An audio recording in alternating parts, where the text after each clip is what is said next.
All right, live. Are we live? Yes, we are live. Ladies and gentlemen, I'm excited. um, by the way, everything's bright because I'm wearing my neon yellow jacket here, and I've got my New Mexico pedal shirt on. Anyway, hello to that one person. I'm hopeful we're going to have a great live chat tonight. Hey, Marvel Man. Hey, buddy.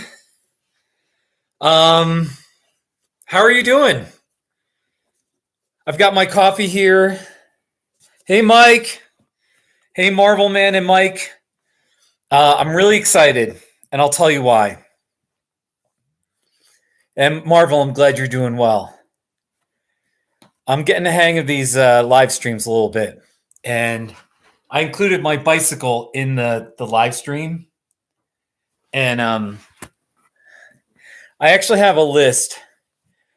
I want to tell stories of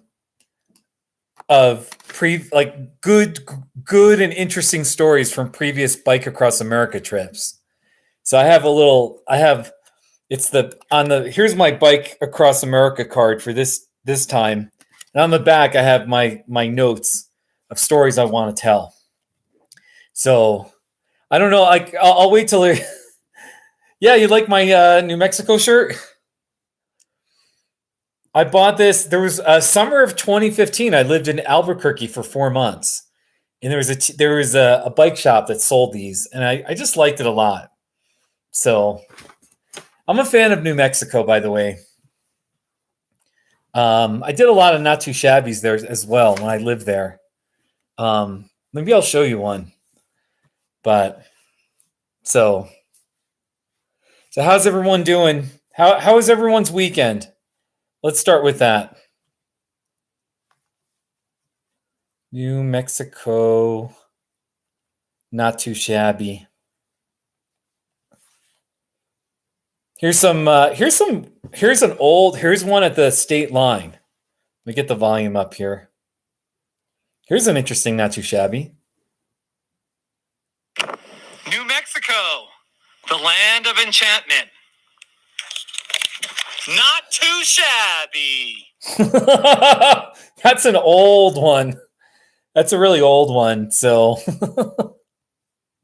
I have stories of biking across America, and I'm not gonna. I'll just tell them as we do the live stream naturally.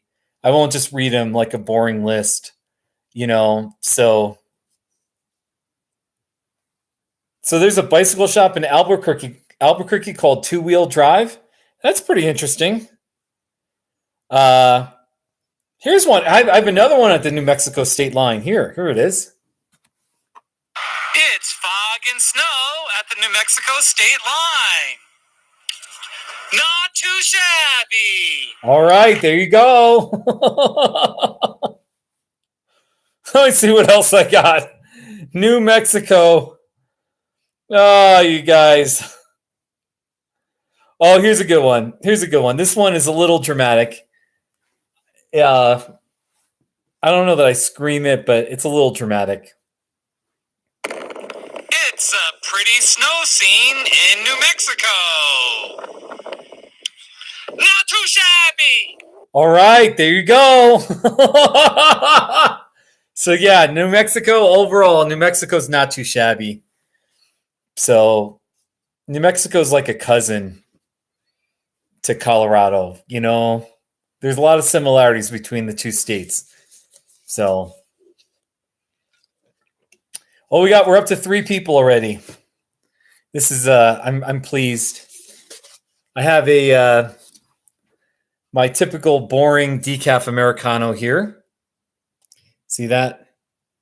So I got it at the local coffee shop. One of 5 local coffee shops we have in our town. So, yeah, New Mexico, because it's so empty, New Mexico is a perfect place. There's a lot of good, not too shabbies in New Mexico. I did plenty when I lived there. So So does anybody want to hear stories? I want to tell my stories of biking across America, but I don't want to force it on people. For now, I'll just keep playing New Mexico, not too shabby. I forgot. I didn't realize I was wearing this shirt.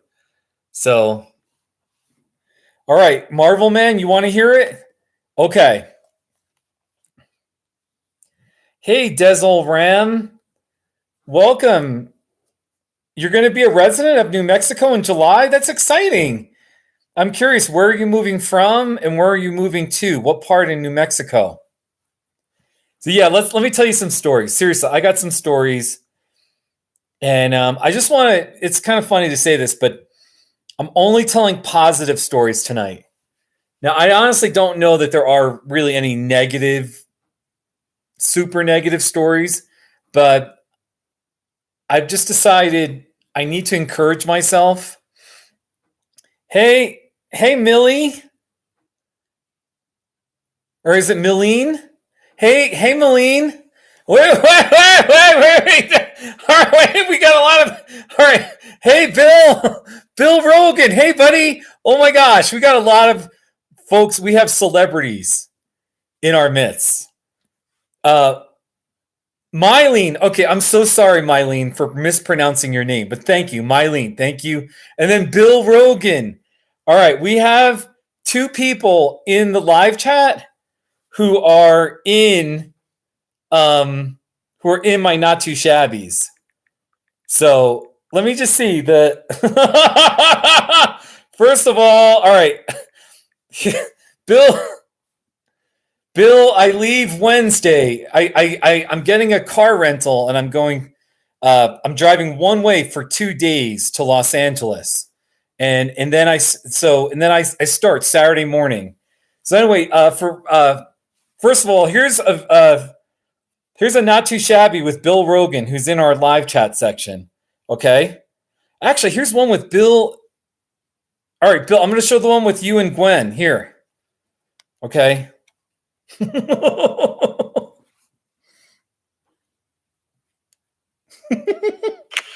are my friends, Gwen and Bill. Not too shabby.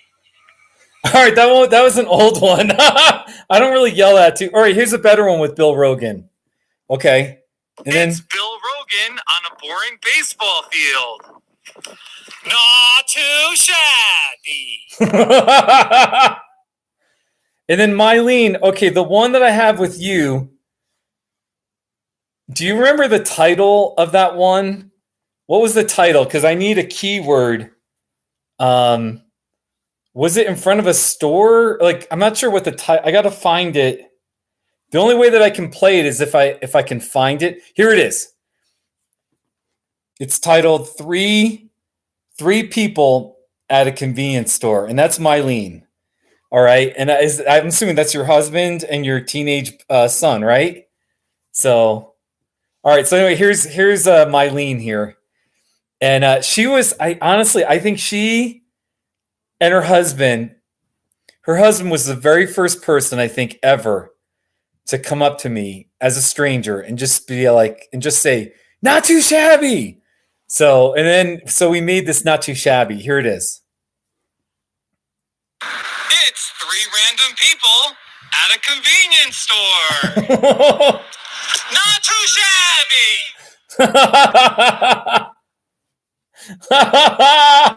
No, you didn't scare me. I've been just once or twice I've been scared of some of the street people in Trinidad, but anyway. All right, so it's kind of awkward because I was talking about how I wanted to tell stories of my Bike Across America trip, and I do want to tell some stories. That's right, Mylene. No, you can yell "not too shabby" in my videos, but I've gotten more liberal with that rule. So, but anyway. All right, so I'm going to tell one story while Bill is here. Bill Rogan is here.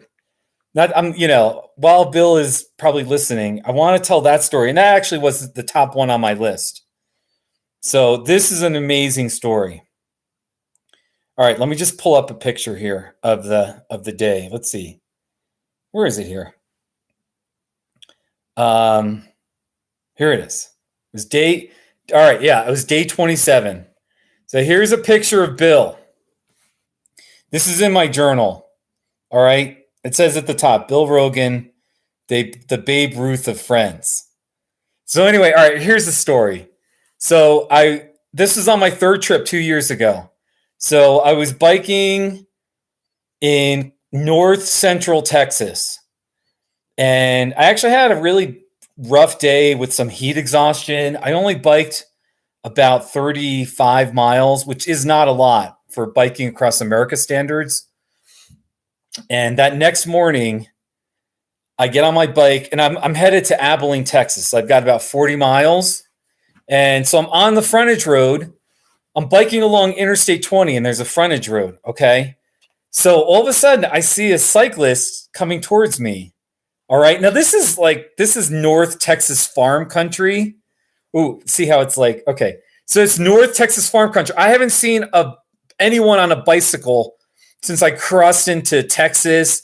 I hadn't seen anybody on a bike in New Mexico. So it just seemed a little odd that it was just like rural, like out in the fields. There's a guy biking towards me. So anyway, he gets to me and I think I just waved to him, just did a little like hi, wave to him. And then he does a U-turn and he joins me and he says, "Hey, Steve, it was Bill Rogan. It was this guy." And he's in the live chat right now.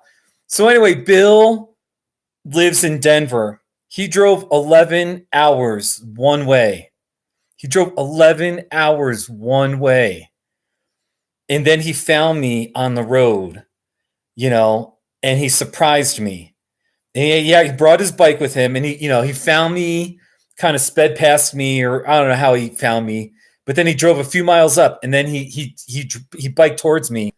And he biked with me on and off that day. And he had a big cooler of Arizona iced teas and Snapples. And I remember just pounding one or two drinks. So that was the funnest day. So honestly, I had a rough bike across America day. And then the next, Bill came and surprised me. And honestly, it's such a, I expect to be alone all the time when I bike across America. I have to be self-sufficient. But when I have somebody with me that day, and I just know, if there's a problem, there's somebody following me, there's somebody in a vehicle, there's somebody I can just call and they can help me. It feels so good. So that's an amazing story. And then the crazy thing was we biked to Abilene. And then we had dinner at an Italian restaurant.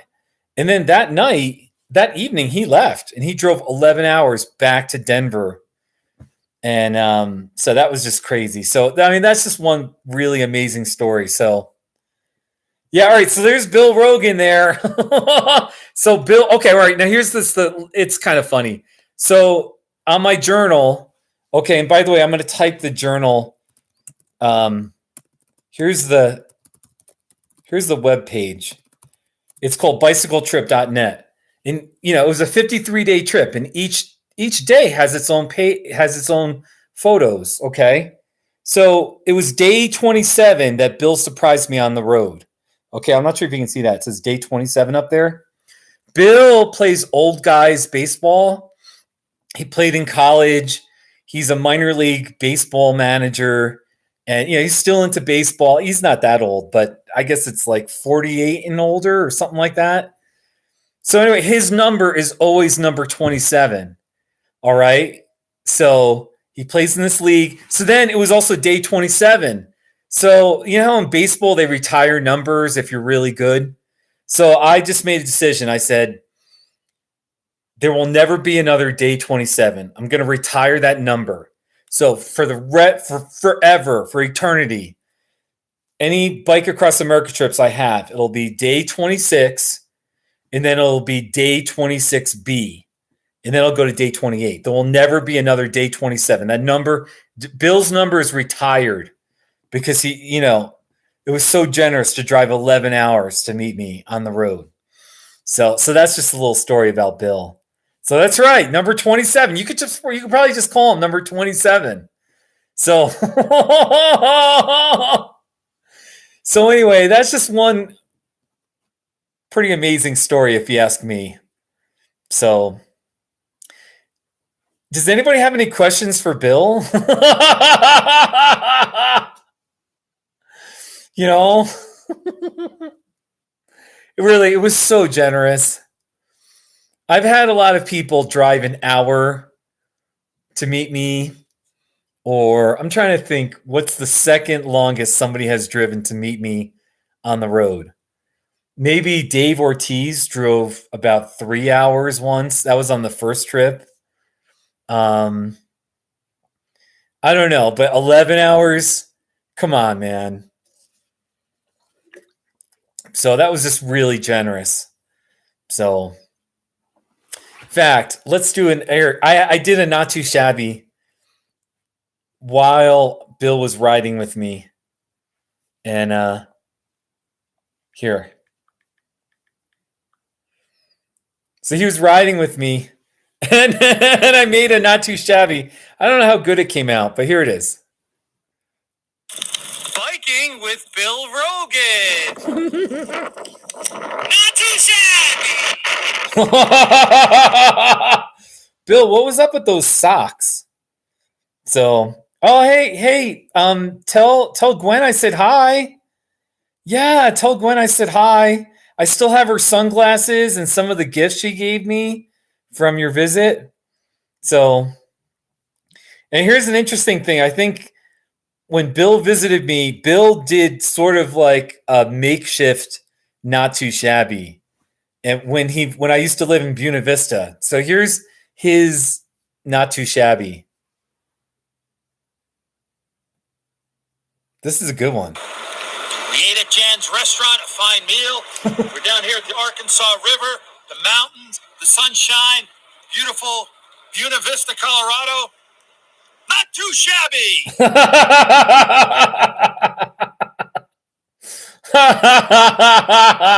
So I thought that's a pretty good one.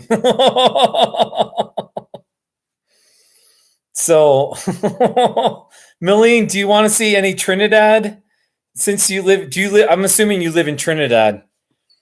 Do you want me to play any Trinidad not too shabbies? Here, I'll just play one. Let me just find one. Oh, hey, Gwen. Hey, Gwen. So, Bill's wife, Gwen. It's nice to see you, Gwen. So, hope you're well. I'm just being boring here. There's my bike. I bike across America in 6 days, and I just bought new tires yesterday, and they're really strong. They're thin. They're not wide, but they're really strong tires, and I'm freaking out. I'm really nervous.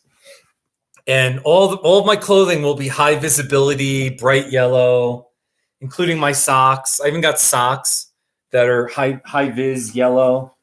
Here, I want to show them to you. So I'm just going to look like a bright lemon, you know. So it'll be kind of interesting. And then I do have alternate socks. You know how sports teams have alternate uniforms, that kind of a thing? Once in a while, I'm going to wear my Cleveland Browns socks. So my friend Adrian sent me these. He grew up in Cleveland, but he lives in Colorado now. So how about these? So, all right, Malene, I do have a not too shabby of Simpsons roast. Oh yeah, sure. Let's see here. I've got one. Let's see here. One time, all I'm going to say is somebody was throwing rocks up there. And here's a not too shabby. Up at the Trinidad sign. Throwing rocks at the Trinidad sign. Not too shabby.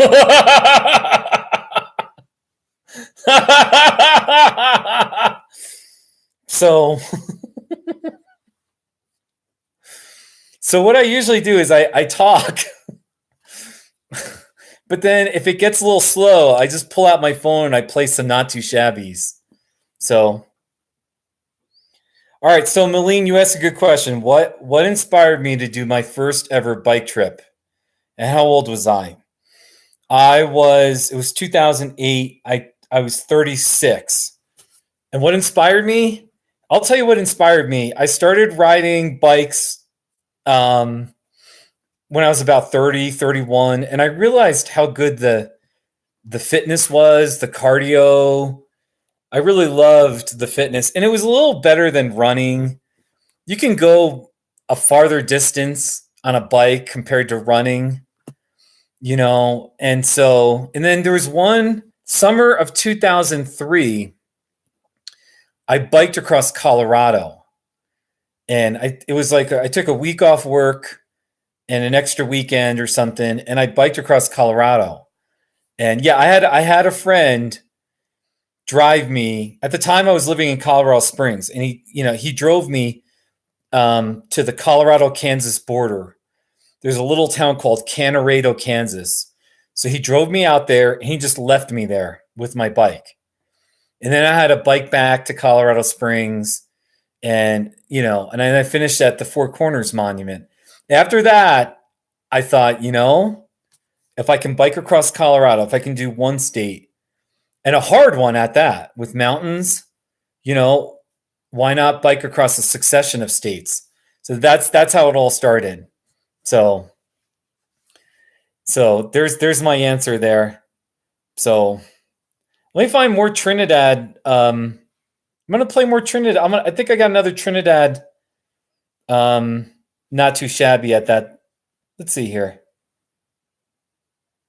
Ooh, here's one. I have one of the detox facility in Trinidad here.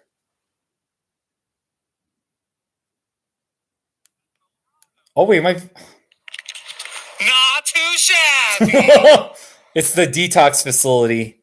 If someone gets arrested and they're under the influence or something, or anyway. It's the detox facility in Trinidad, Colorado. Not too shabby. So there you go. Hey Jesse. How did you find me, Jesse? Did you find me by Funhouse, or are you a Not Too Shabby fan? So, by the way, I have all my stuff here that I'm for my bike trip. I'm getting ready. I've shared this in a couple of previous videos, but I have to again. This is really important if you're a cyclist. The name brand is called Desitin, but it just says diaper rash paste. This is a cyclist's best friend right here. So I could do a Not Too Shabby of this at some point. We'll see. But yeah, hygiene is very important no matter what for anybody. And then especially when you're a cyclist and you're riding every day, you want to make sure you're clean everywhere, just in case, you want to fight any kind of rashes, or, you want to fight it aggressively, because it's no fun to be biking with like rashes. So just a little commercial there.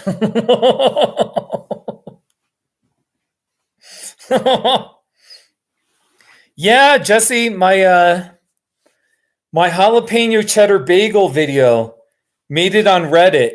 You know what? The wild thing about that is that Not Too Shabby, I made that. It was either the 6th or 7th Not Too Shabby I ever made. It was in single digits, and now I've made 1,330 something Not Too Shabbies. Yeah, but this one was on Reddit, and here it is. And it's a good one. Yeah. So this is over 5 years ago. A jalapeno cheddar bagel. Oh, it's so good. Not too shabby.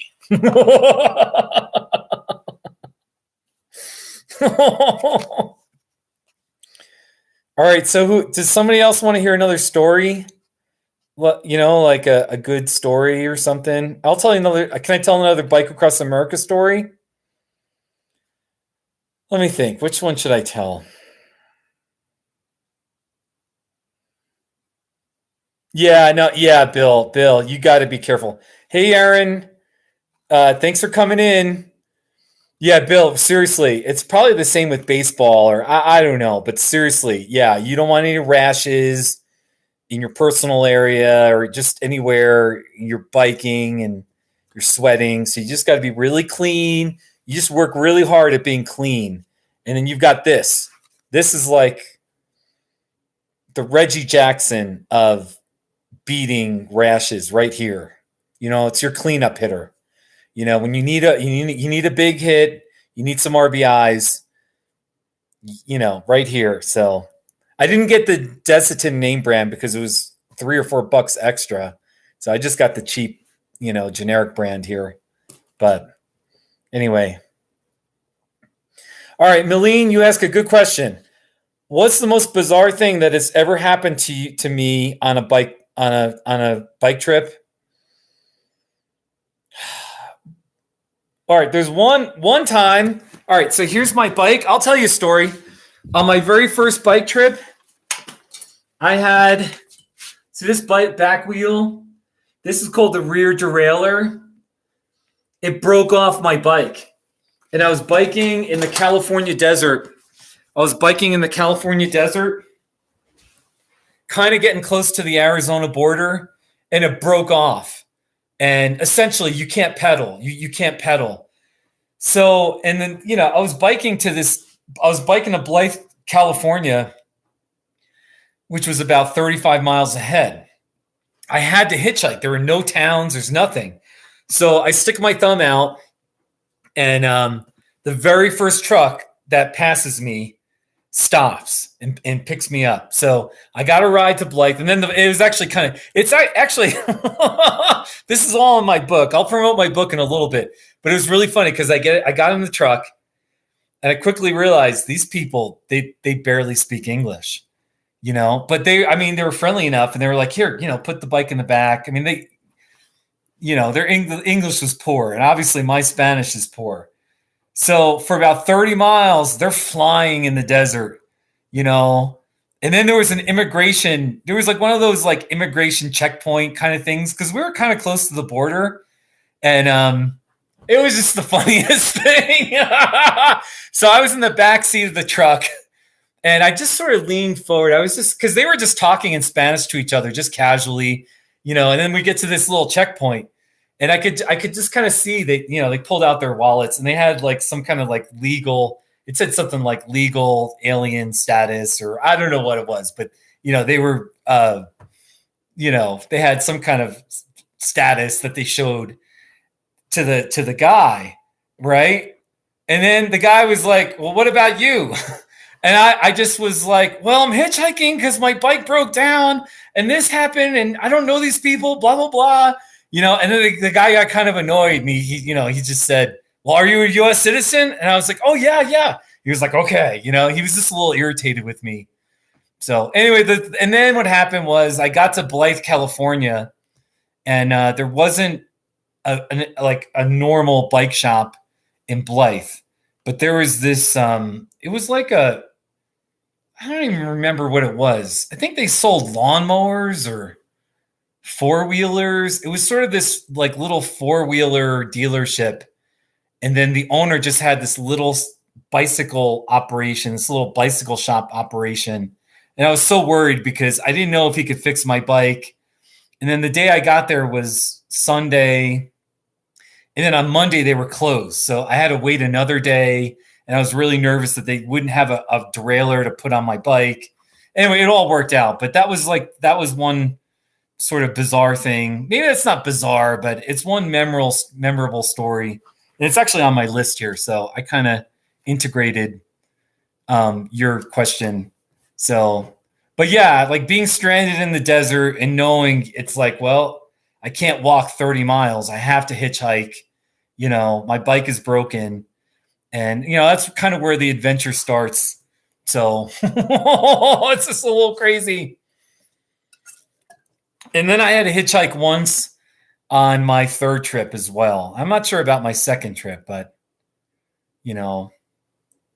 Marvel Man, I do not play video games. I played in television in the 1980s, but that's about it. And like now, I just play chess online. So how was that story? I don't know if my story was that exciting, but it was a good story because that was my like here. And I'm not going to promote my book too much, but I do. On my first trip, that first trip, I didn't know if I could bike across America. I really didn't. It's kind of like, your first time, you don't know if you can do it. Or I always think about like the Broncos, that first Super Bowl they won in 1997 with John Elway. And it was like the biggest deal. Can he actually win a Super Bowl? And, he failed before. And so for me, that first one was the biggest. And I definitely faced a lot of adversity. And I did write a book about it, by the way. So, and I'll share a link to my book in a little bit. And by the way, I'm always encouraging people to write their own books. So, because you don't have to be a Harvard graduate or a journalist with some newspaper or something to write a book. But well, anyway, I just want to, I'm kind of bouncing around from topic to topic, but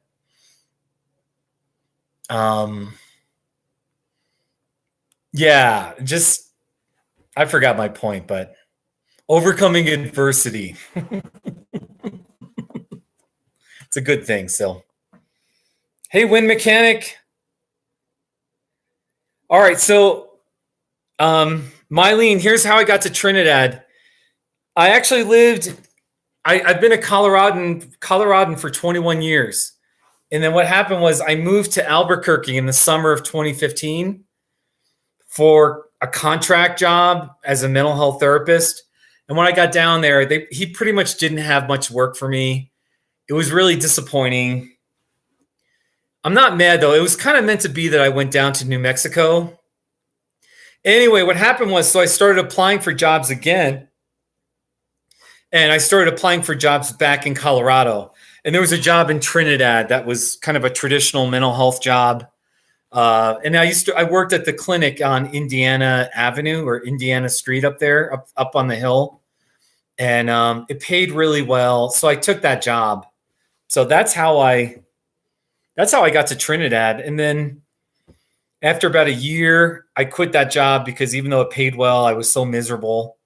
And I biked across America in 2017. So, and now I live in Westcliff. So that's like the short answer there. What was the most dangerous experience on my bike trips? I don't know that I'm trying to think of. I mean, my bike was stolen, but I wasn't there when it was stolen, so that could have been, I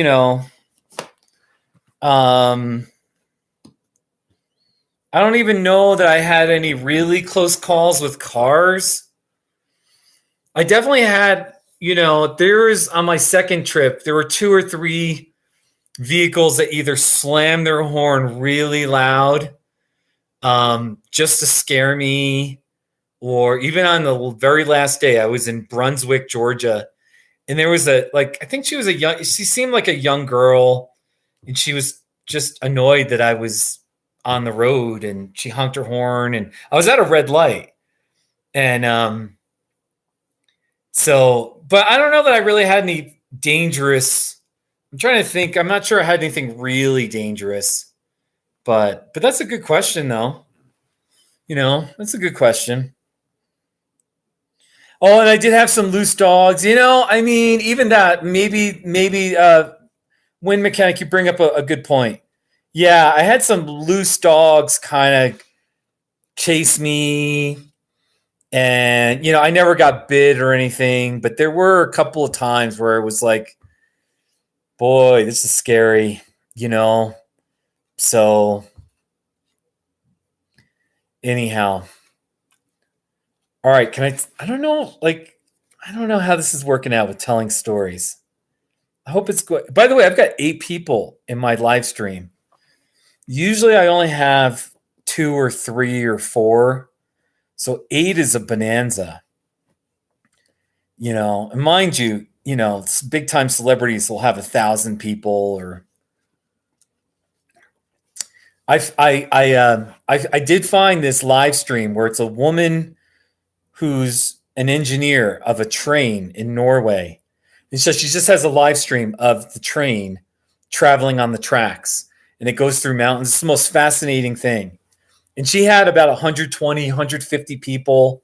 It's a really interesting live stream. So I need to do something like that, or I don't know, find some gimmick. So, oh, Mike, the stories are great. Everyone, by the way, all right, everybody, Mike K in the live chat, he's a trucker. He drives a semi. He goes all over cross country. I mean, all over on the interstates. He's in Atlanta. Then he's in Detroit. Then he's in Los Angeles. Then he goes to El Paso, Texas. Just all over the place.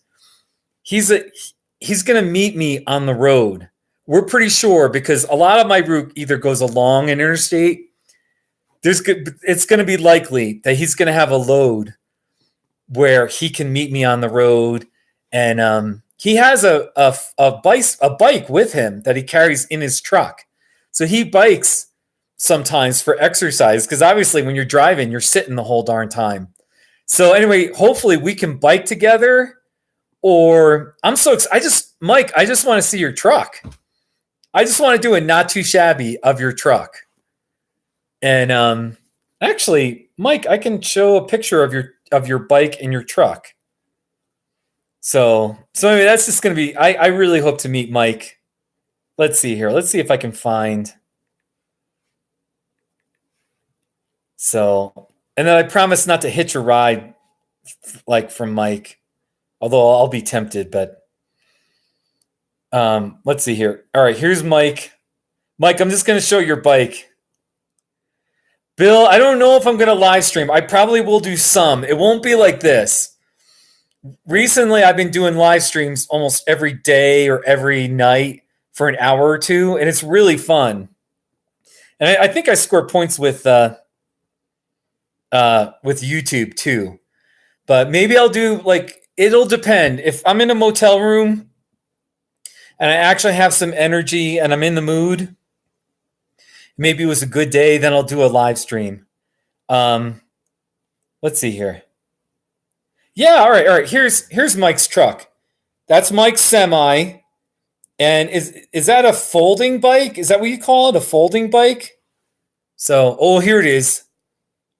Bicycle versus truck. So anyway.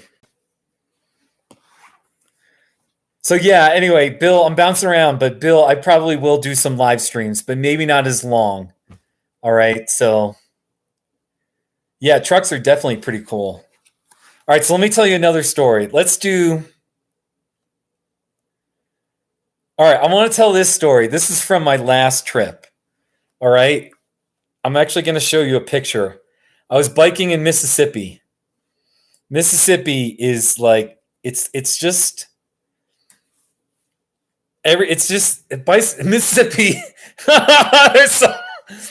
I'm almost speechless, but it's just the state of the extremes.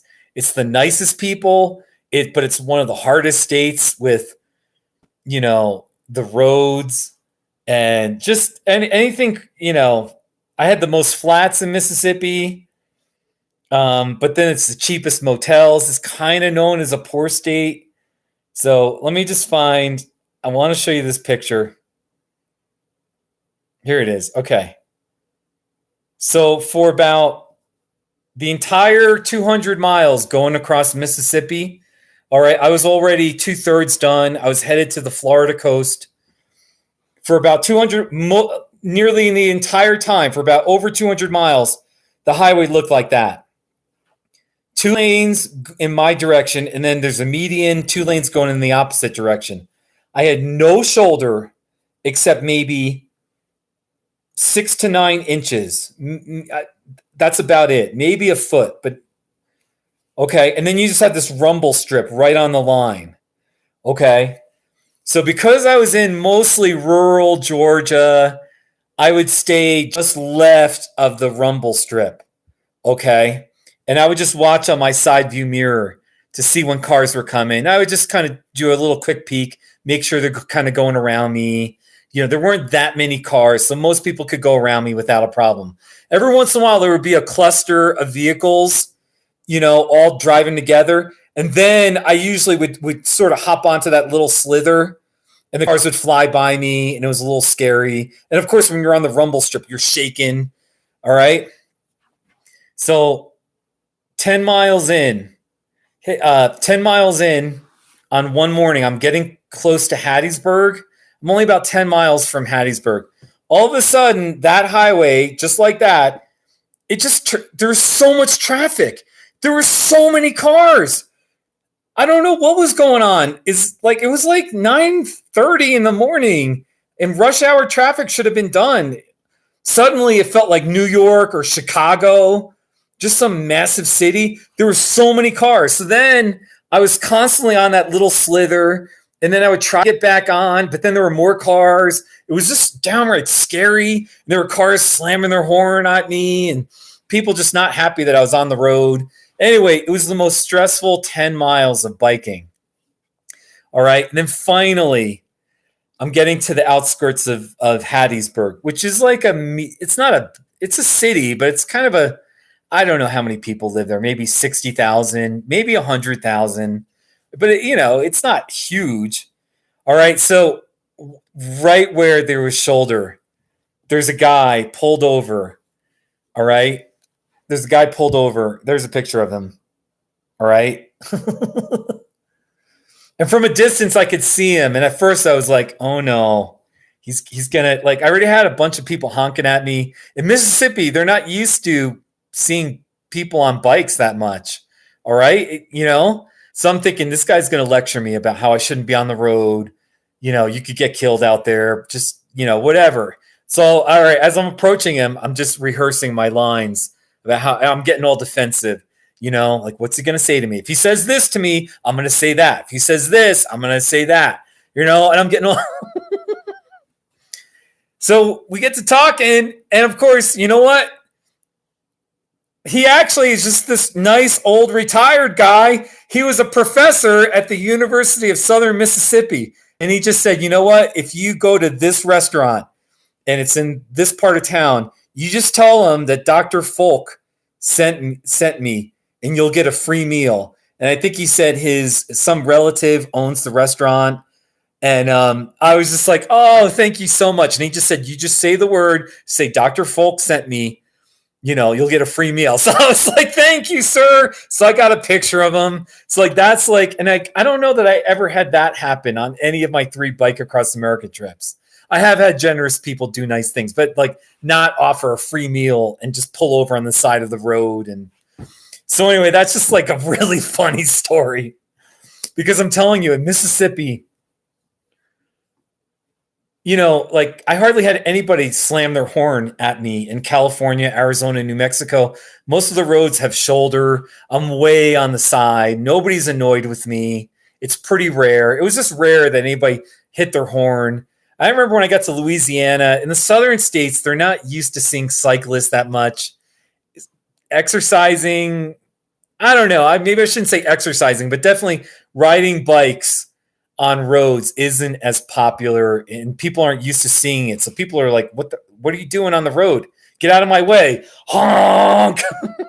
So in Mississippi, I think I counted over 4 or 5 days, it was about 20 to 25 times somebody hit their horn at me. And, maybe it was only 5 times previous to that for the whole trip, and then I got honked at in Alabama too. So Jeremy, you got run off the road in Mississippi? Oh, Jeremy. All right. I didn't hear that. When it's my time, it's my time. And I know that sounds like a rationalization, but when it's my time, God knows the time. And when it's my time. Anyway, but Mississippi. So I've got a few more stories, but I'm going to now open up the chat for questions here. So, let's see here.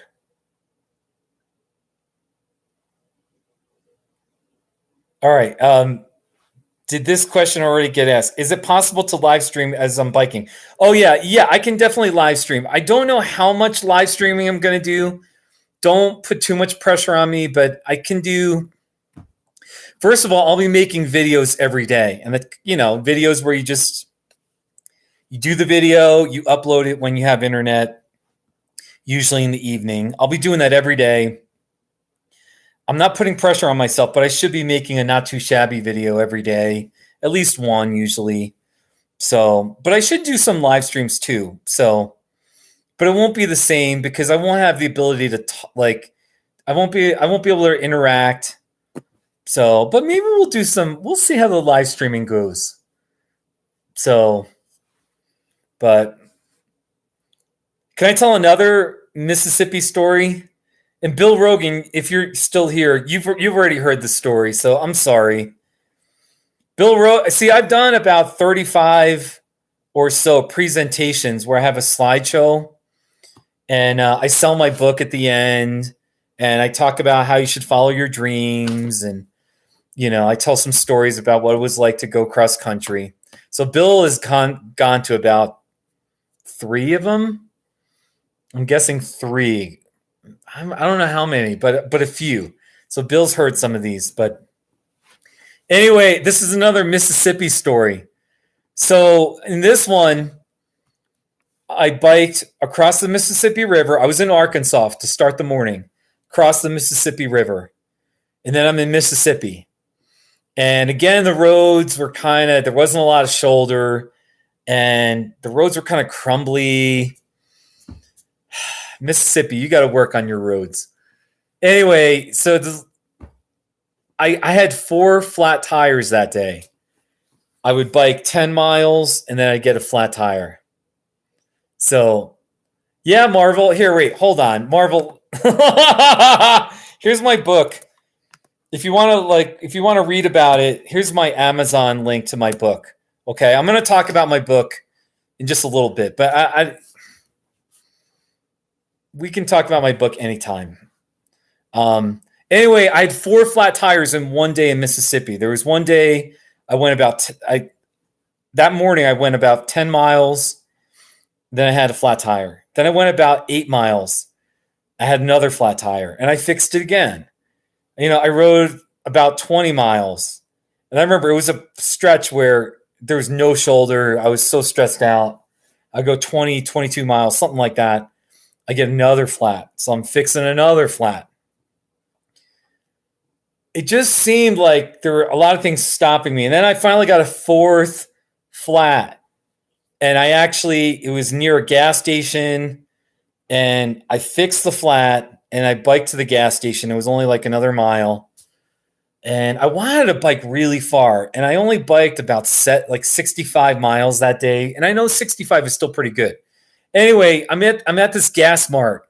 I had 4 flats. I was just a little exasperated. I was hanging in there, and I'm in line, and there's this guy behind me in line, and he says, "Are you still biking?"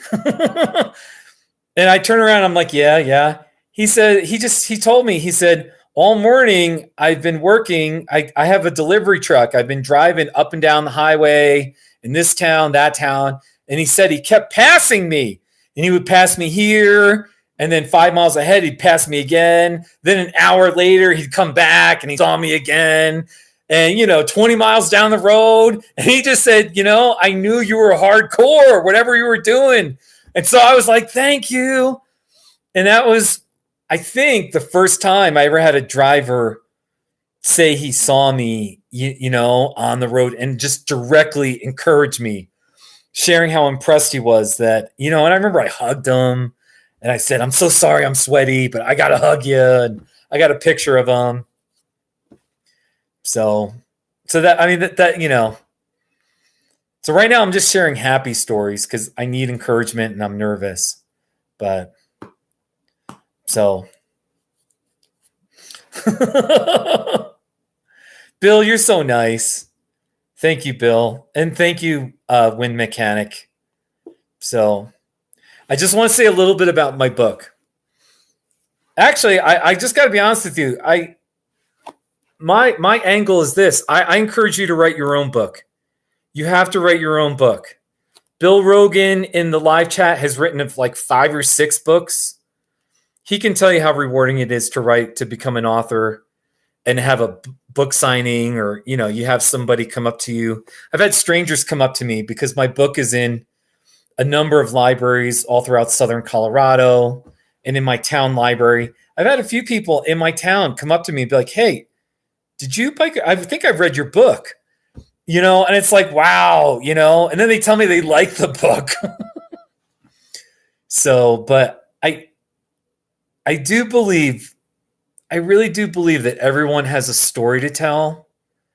And whether it's a autobiography or a story about perseverance, something you went through, that you overcame, it can be anything. How you started a business, your experiences in the military. I don't know. I'm a nonfiction guy. I like nonfiction books. Your expertise in an area of work or something, or I don't know. Or you can write a novel. Go write a novel or a recipe book. I don't know. All I know is I really do believe everyone has 1 or 2 books that, you know, if you said to yourself, what kind of book would I write if I knew I could write it and it would be good quality, you know, and there's no failure, what would that book be for you? That would be my question to you. And then the other way to phrase it is, I would say, write the book you want to read. If there's a book that, you know, because I used to read a lot, and I remember thinking, you know, they should write a book about this topic. I'd love a book about that. Maybe it's your calling to write that book. I really encourage you to think about that. So anyway, it's just a little encouragement. So I'll just show you, though. I'm so proud. This is my one book, and each chapter, I'm so, like, I did a lot of the designing, and each chapter has a cute little bicycle at the top. So this is chapter 8, Into the Land of Solitude. So so I put these little cute bicycles, and anyway, so I'm talking too much. I need some coffee here. So, yeah, you made Stickman comics, Marvel? Why do you say they were bad? Do you still have them? Marvel, I want to see your Stickman. You should, even if they are, quote, bad, they might be good because you're 8 years old. Of course they're not going to be sophisticated, you know. So anyway,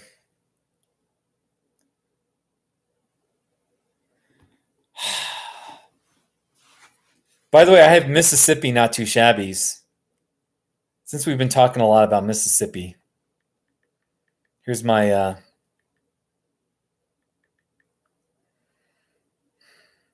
all right, here we go. Mississippi. Get the volume up. It's the Welcome to Mississippi sign. Not too shabby. There you go. Oh, yeah. Not too shabby. So here's another one. I was at the University of Southern Miss. It's the University of Southern Mississippi. Not too shabby.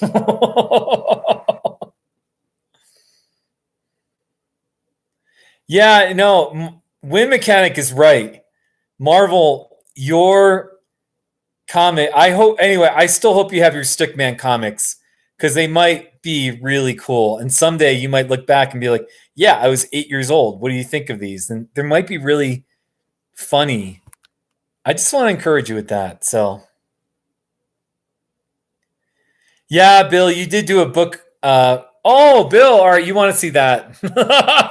Bill Rogan wants me to play, and yeah, Bill is you do have some VIP status in Steve Groovy Nation. Out of my 1,300 plus videos in my Not Too Shabby playlist, there is only one video of someone other than me doing a Not Too Shabby, and it's of Bill Rogan. And Bill actually did a Not Too Shabby of my book when it first came out. So here it is. So here you go, Bill. I got Steve's new book, Under a Triumphant Sky. Not too shabby. There you go. That's a good one, isn't it? So,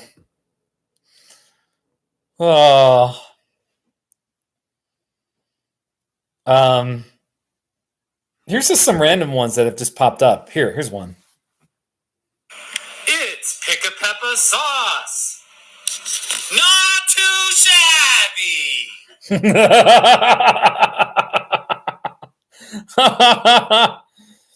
So then, I got so many Not Too Shabbies. Does anyone have a request for a Not Too Shabby that they want to see that they haven't seen in a while? You know, I can find it here. So, like, well, here's one. Here's a bicycle themed one. Here's a good. Here, I was riding my bike when I made this one. It's a shadow of me on my bicycle. Not too shabby. There you go. Oh yeah. So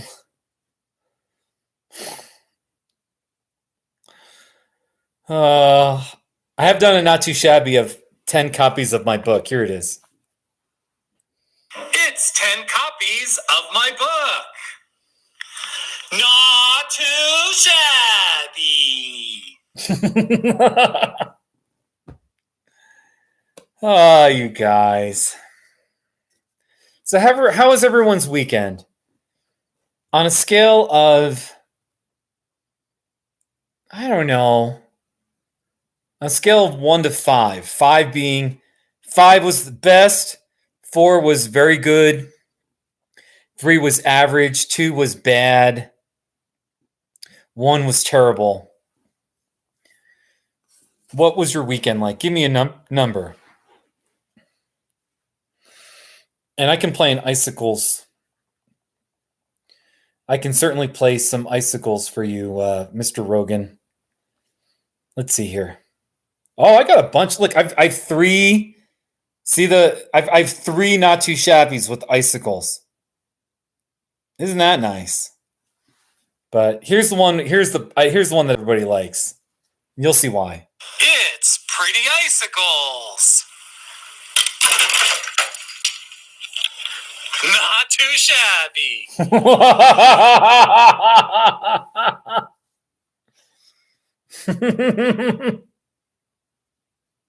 Wait.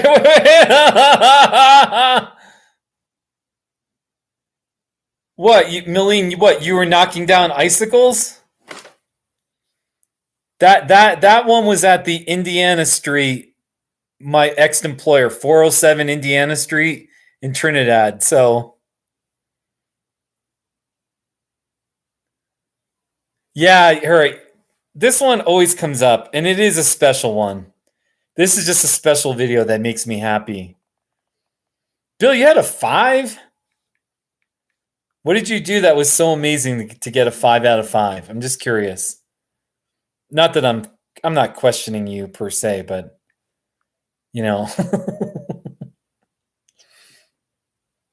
Marvel, man, thanks for coming by. Thank you for your good questions. And don't you dare, just before you leave, don't you dare knock your creative work. You know, if you made comics at age 8, they may not be like, you know, and you're like 12 or 13 now or something. You know, you can go make more comic books, comic strips. Don't let anything stop you. The most important thing is that you make them and that you have fun making them. And even if they're not, quote, really good, the most important thing is that you just make them and you enjoy yourself and you have fun. And there's a good chance that your creative work is better than you think. So, all right, I'm lecturing you, but I feel strongly about this, all right? So, and okay, I'm just going to leave it at that. So, hey, David, how are you doing? David, it's nice to see you. Now, first of all, I'm a proud Coloradan. And I'm pro winter, I'm pro snow. So I don't call winter bad weather. Okay?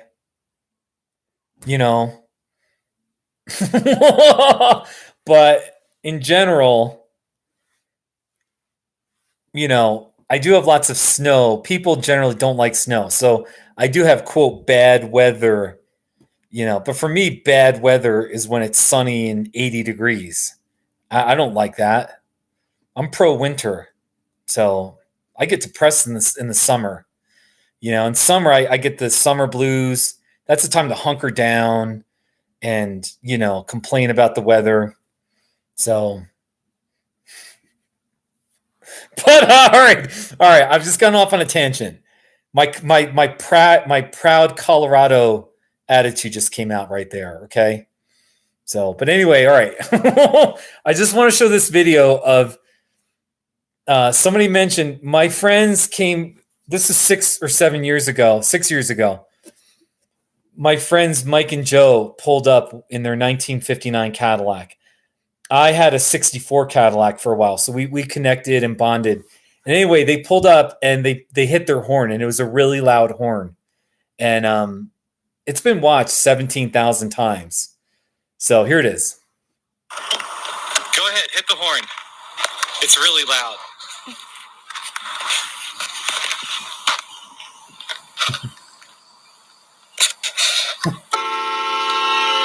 Wow, that is loud.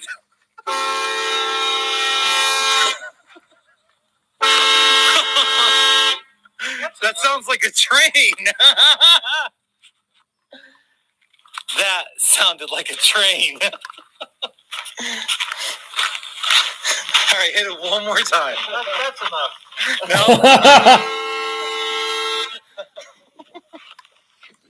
No. The sad thing is the guy in the background, Mike, that says, "That's enough. Don't do it again." He passed. He died. He died 3 years ago. So I've got a few videos with Mike. But anyway, so actually, hey, let me tell you this too. Let me just tell you this. This is amazing. So Mike and Joe, they came, we were good friends in Buena. I used to live in Buena Vista, Colorado. And Mike, let's see. One of the first Not Too Shabbies was me driving his car. I was driving a 1969 Lincoln Continental. And there's some controversy about which one was the first Not Too Shabby. But all I can say is this was one of the first 4 Not Too Shabbies right here. I am driving a 1969 Lincoln Continental. Not too shabby. That was one of my first ones ever. So good memory. Good memory there. So...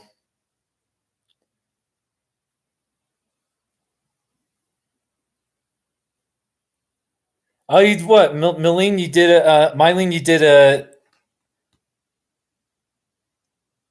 Oh, wow, you're making your own Not Too Shabbies. Okay. There you go. You're in Red River. That's great. So, Mylene, all right, I just got a question for you. Is it your father-in-law that always goes to the pro rehab center? Because anytime I go to the pro rehab center, and I usually do stop by when I'm in Trinidad, I see I know he's your relative somehow, and usually we get to talking. And a few times he'll be like, "Hey, not too shabby," you know. So, just curious about that. So,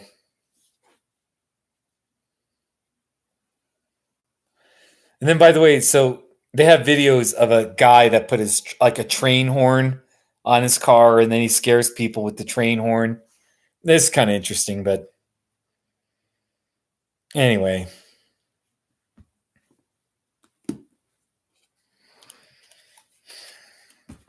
So should I tell another story?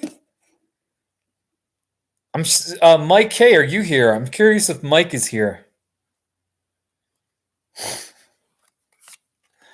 By the way, I already have. I bought another bicycle light. This is a smash hit. On okay, Mike, you're still here. So you've seen. First of all, let me show this bicycle light. Isn't that bright? Look how bright that is. Oh my gosh, so bright. Seriously, it's really bright. Oh my gosh. All right, so Mike, I'm going to tell another story. I was just curious if you were here. But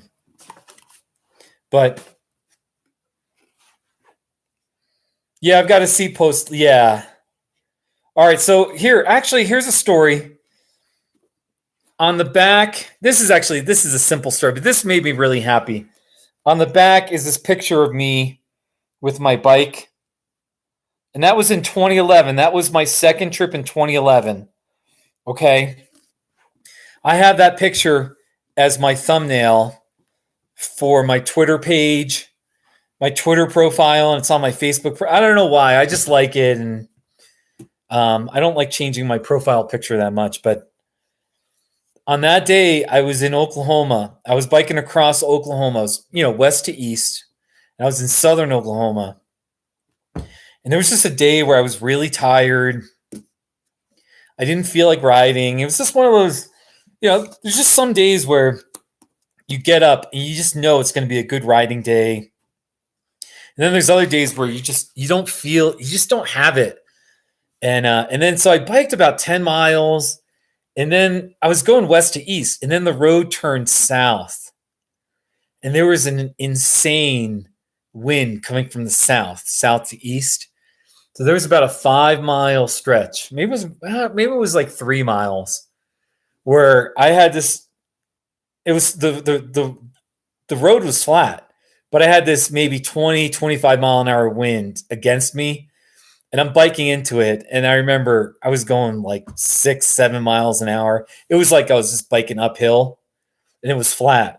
So I was already getting demoralized. And then I got to Durant, Oklahoma, and I biked 27 miles. I felt like garbage. And there was there was a town with,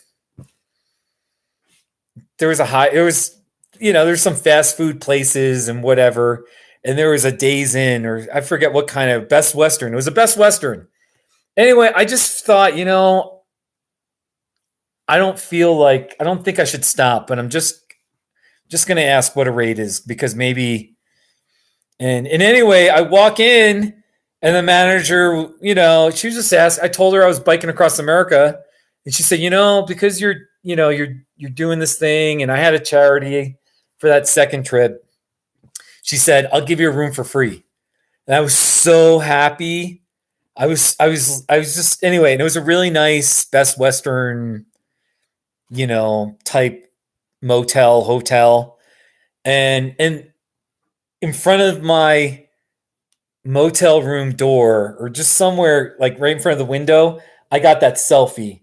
And that's the story of this picture. Was I was so happy, like, yes, I got a free room in Durant, Oklahoma.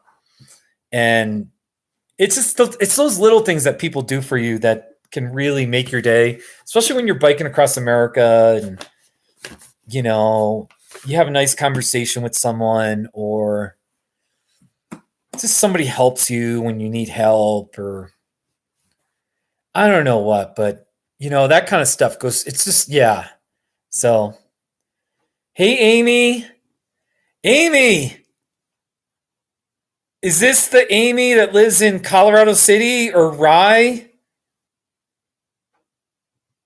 Anyway, yes, Amy, I am biking across America. I start on Saturday. I start in 6 days. I start in Newport Beach, California. It's in Orange County. It's kind of outside of Los Angeles. And I leave on Wednesday. I leave in 3 days. I'm freaking out. I have, here's my bike. My bike is all ready to go. I've got all the things I'm bringing with me kind of crumpled up in piles here. So, yes, I'm biking across America from Newport Beach. I'm biking to the White House in Washington, D.C., and then I'm going to finish officially in Delaware.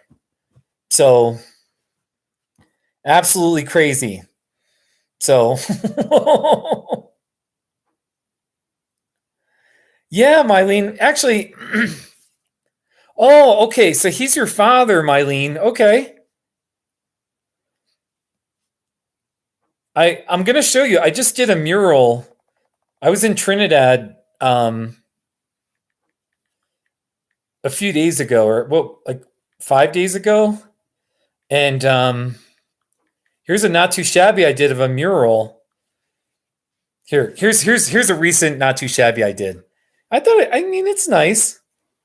It's a mural that says girls love flowers. Not too shabby. Girls love flowers. So, or Beulah. I'm sorry, Amy. I'm so sorry. Yes, I'm freaking out. Seriously, Amy. All right, I've biked across America 3 times. I've biked across America 3 times. So intellectually, I know. I have experience. I know what to expect. You know what I mean? But I'm still just as nervous. There's this crazy anxiety where you're thinking to yourself, for the next 7.5, 8 weeks, every day I have to ride my bike. The only way this will end is if I continue to ride my bike. Now, granted, there's some advantages because in some ways it's kind of a vacation I'm taking, so I'm not working as much. I will be doing some counseling on the road through my laptop and phone. But at the same time, there's just this 24-hour clock where I just know there's going to be a demand. Every 24 hours, I'm going to wake up and I have to ride regardless of how I feel. If I'm tired, if I feel like garbage, I have to go. And that, it just scares me. You know what I mean? So, oh no, Amy, that's right. Of course, you're the librarian. Of course, you worked in. How are you doing? How's your job by the way, how's your job in Pueblo? Enough about me. How are things in Pueblo? Everyone, Amy in the live chat, she hosted me twice. I did a presentation about biking across America at her library, and it was a book event kind of thing. And then she also had a going away party for me a second time. So, yeah, no, Amy, it's so nice to see you in here. I live in Westcliff. I bought a little house. It's really remote here. I had to go to the emergency room in December. It was an hour drive. It was 12:30 at night. And my neighbor 5 doors down, he drove me at 12:30. We get to Parkview in Pueblo at 1:30 in the morning. And so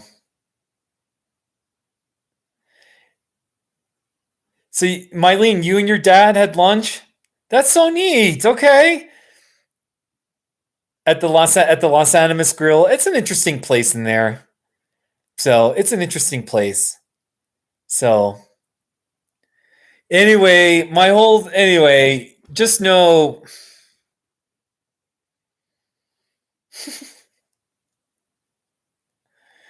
Is it more interesting working at the big? By the way, people, for those of you who are going to be visiting the Pueblo City Library, the big library on Abriendo is it's an amazing library. The building, the architecture, the elevator is up. It's like there's a lot of glass. It's a really amazing library. So if you're ever in Pueblo, go to that library. You know, I'm a fan of Pueblo, by the way. So, all right, Mylene, how do I get there? So on Wednesday morning, I'm headed to Pueblo. I'm getting a car rental and I'm driving it one way for 2 days to Los Angeles. There's a car rental place that would let me drive it one way. So I'll put my bike in the car.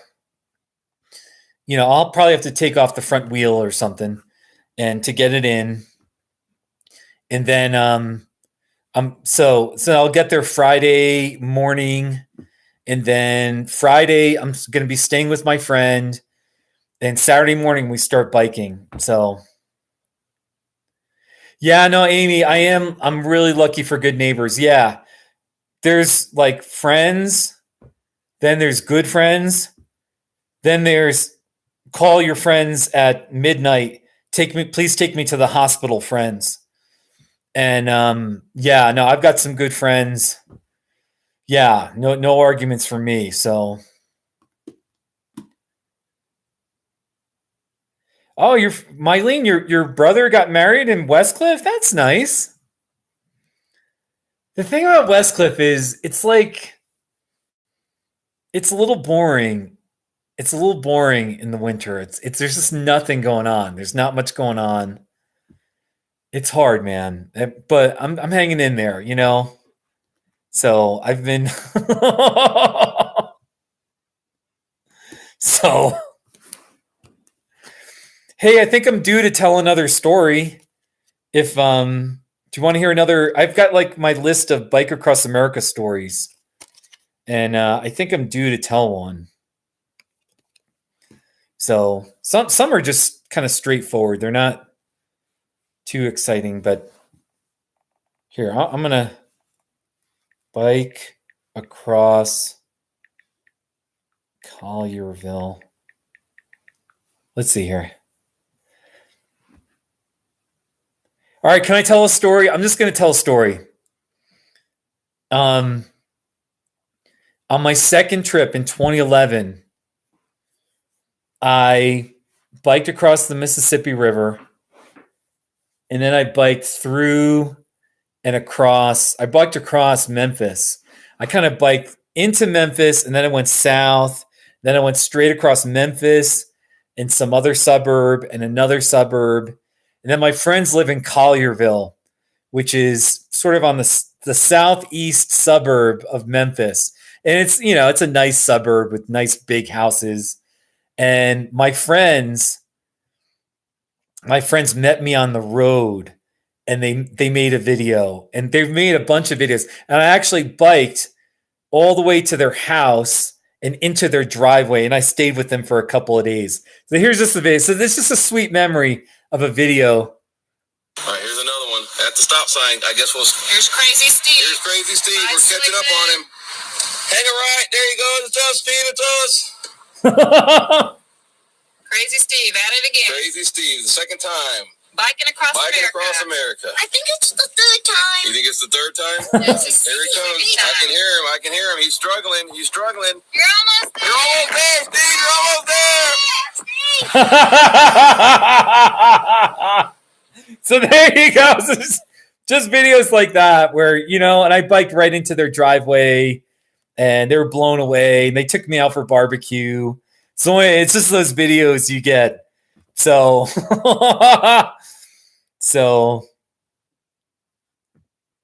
and by the way, I actually, there's been a few days where I've been really nervous and upset and worried. Even last night, I had one kind of bad dream. It wasn't that big of a deal, but today I just decided, okay, the theme is going to be, I'm just going to tell positive stories during my live stream. So, So, and Amy, thank you for your prayers and your. Hey, how's your yoga going? Are you still doing yoga? Tell me about that. And by the way, everyone, Jeremy in the live chat. I don't know if Jeremy's helping me a lot. He's going to help me. He is already helping me a lot because he works in the hotel industry. And there's going to be some nights where he is going to help me get a really, really good discount at quality, higher end hotels where, the price of like a Motel 6 or some dump motel, I'll be able to stay at a much nicer. So Jeremy, I want to say thank you so much. I really want to make it clear. If you need any encouragement about your Bike Across America plans, you just let me know. Okay. So I sound so forceful. So yeah, Mylene, I think I know what you're talking about. There's a guest ranch. It's west of town. I forgot the name of it, but yeah, people get married there. So, and Wind Mechanic, yeah, there is. I haven't had much time to go back to the payphone in Westcliff to see if it works again. I do need to go back there.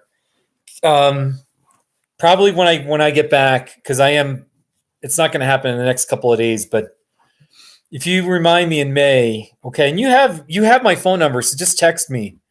Yeah, I'll let you know. So anyway, nice story there about my friends in Collierville. I have another video where I bike through a tunnel. Here, let me just show you this.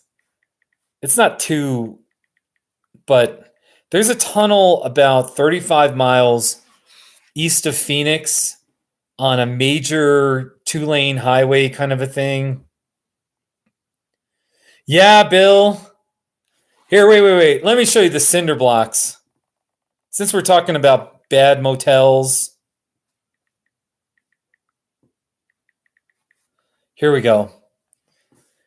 Outside of Waco, Texas, I stayed at a motel where this was the bed. I've never seen this. My standards are low. I'll admit that, but this is, here it is. Get the volume up. Having cinder blocks holding up my bed. Not too shabby.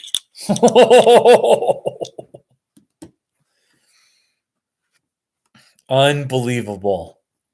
I think it was like $35 plus tax. I think I paid maybe $38.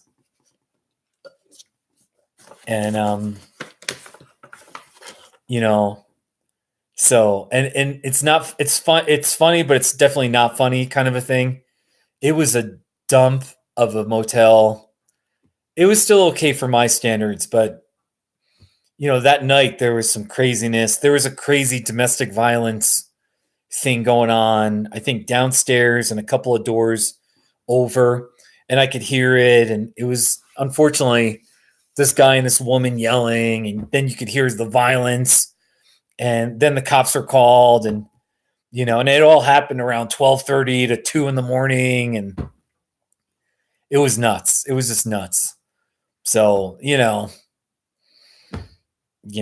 so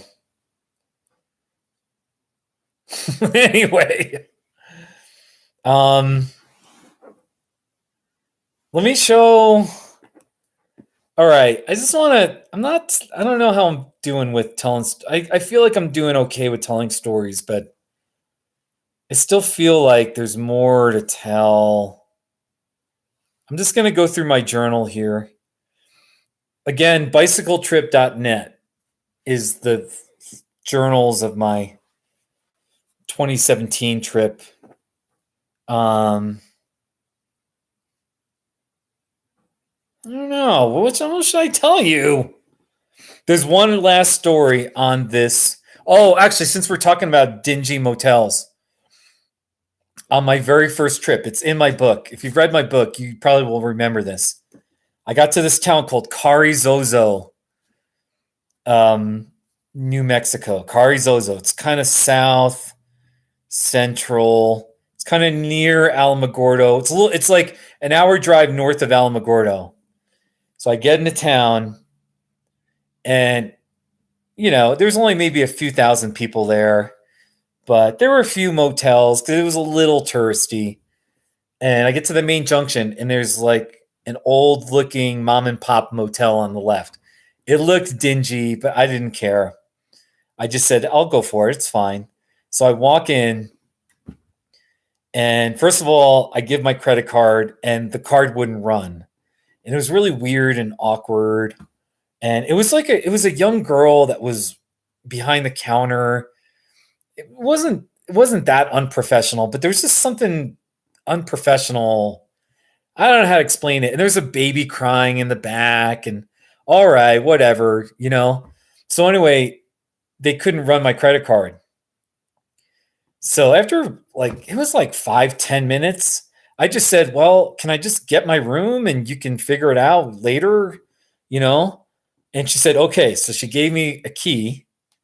So then I go to the room and I walk in, and it was an average low-end motel.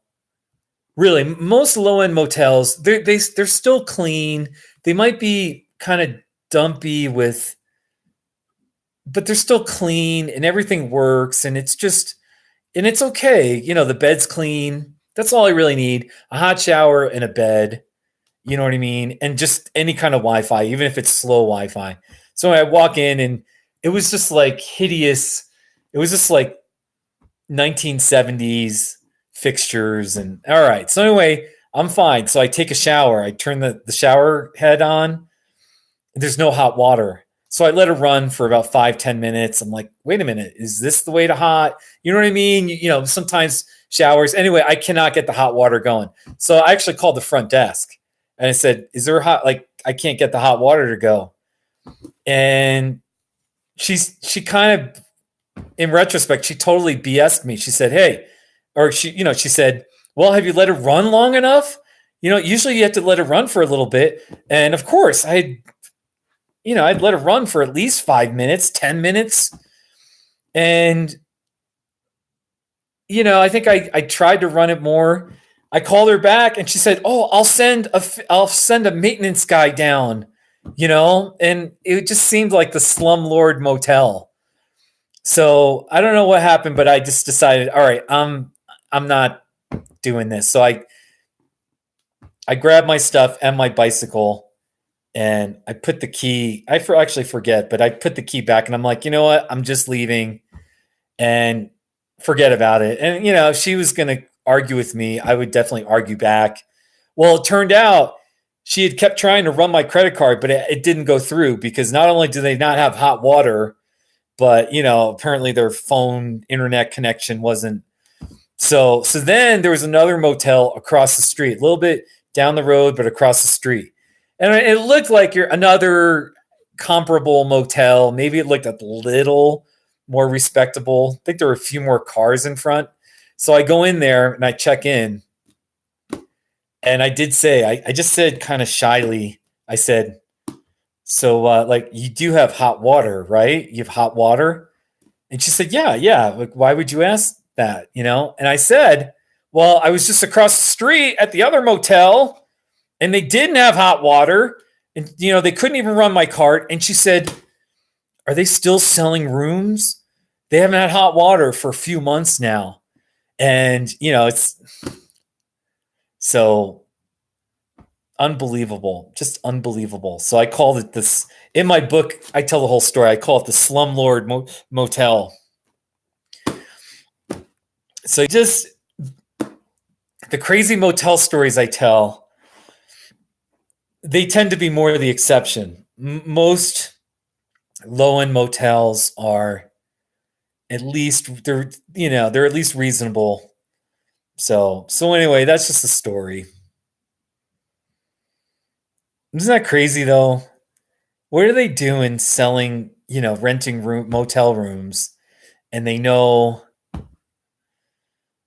So I should have known better, but I remember, and I even saw the motel, and I thought there was only one car out front, and I thought, well, it's only maybe it was like 2 o'clock or 2:30, and I thought, well, who really cares? I'll just go there anyway. Maybe it was 3. I don't think it was that late, but for now I'm suspicious about some cheap motel where. So just a little story. It's getting a little quiet in the comment section.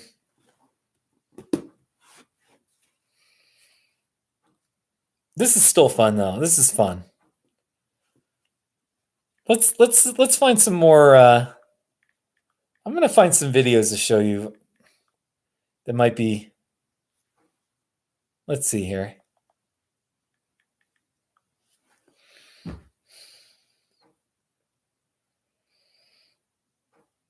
I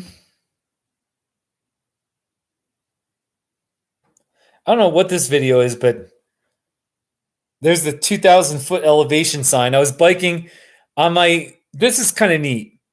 On my second trip and my third trip. On my second trip, I biked with my friend Brian. We went across California, and then he took a bus back to where he lived on the California coast. On my third trip, John Wiley biked with me, and he biked into Western Arizona with me.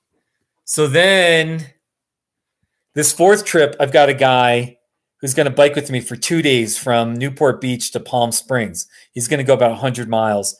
But anyway, here's the one from the third trip where John Wiley and we got to this. All right. John's ahead of me, and he's at a sign. I think I know what that says. Keep going, Steve. I was so out of shape on that trip. Hey, you notice my red socks? Those are my Arkansas Razorback socks. I'll show them to you in a second. 2,000. It doesn't say what I think it says.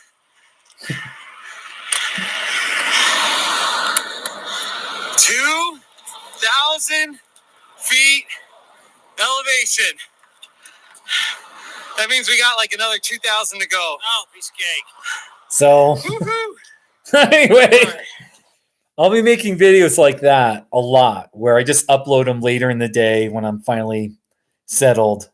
So, Bill, I would love to play I will play that for you because that's one of my favorite not too shabbies of all time is the McDonald's French fries on the ground. All right, here it is. Ready? It's McDonald's French fries on the ground. Not too shabby.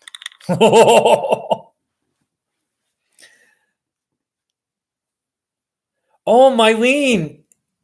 Yeah, all right, the background on that was I was on a walk with my friend Bill Ferris.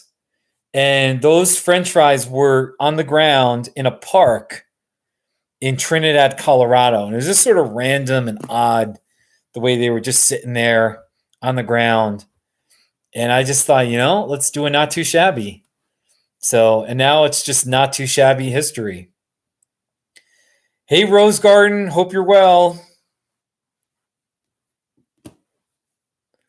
How are you doing, Rose Garden? Last night we did a live stream that went it was over 3 hours. It was 3 hours and I think 20 minutes. Let's see here. It was 3 hours and 26 minutes. So I know that was a record. Oh, hey, Rose Garden. Yeah, you've been hearing my stories. I've just been trying to tell stories, and I like on the back of my Bike Across America business card here, I kind of wrote my chicken scratch, I told the stories. I told the first story of Bill Rogan, who drove 11 hours from Denver to Texas to surprise me on the road. I talked about the day I had 4 flats in Mississippi and the stranger that encouraged me like you wouldn't believe. I talked about a broken derailleur on my bike and how I had to hitchhike to Blythe, California, and eventually I got it fixed. I told the story of a Best Western Inn that gave me a free motel room. I talked about a motel that didn't have hot water, and they still sold me a room, and they were like a slumlord, and I left there, and they didn't even charge me. So then there was a guy in Mississippi that pulled over on the side of the road and offered me a free meal at a restaurant. So, and then my friends in Tennessee made a video when they were following me when I was biking to their, Mylene, it was Chimino Park. Yeah, it was Chimino Park. And then I have one last chicken scratch thing, but I don't know what that says there. Number 3,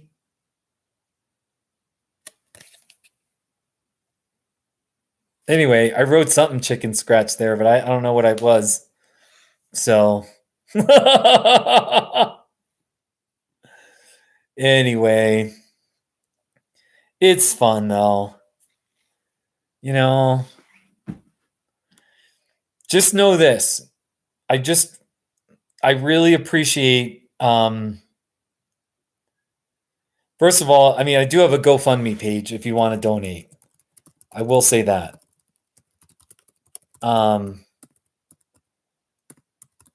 GoFundMe.com/truth, decency, dignity. But then also just when I upload videos, when people comment, even if it's just a little comment, it always encourages me. Your friendship, following me, you can just follow me on YouTube. You don't even have to follow me on my Facebook page if you don't want to. But I do have a Facebook page. Oh, thank you, Rose Garden. I appreciate that. Here's my Facebook page. So, yeah. Mylene, I don't think I have ever encountered a hotel with bed bugs. I don't think I have. I don't know what no, I don't know a lot about bed bugs but so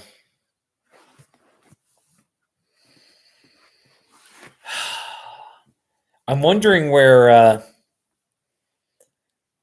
Kai and his girlfriend are in Florida.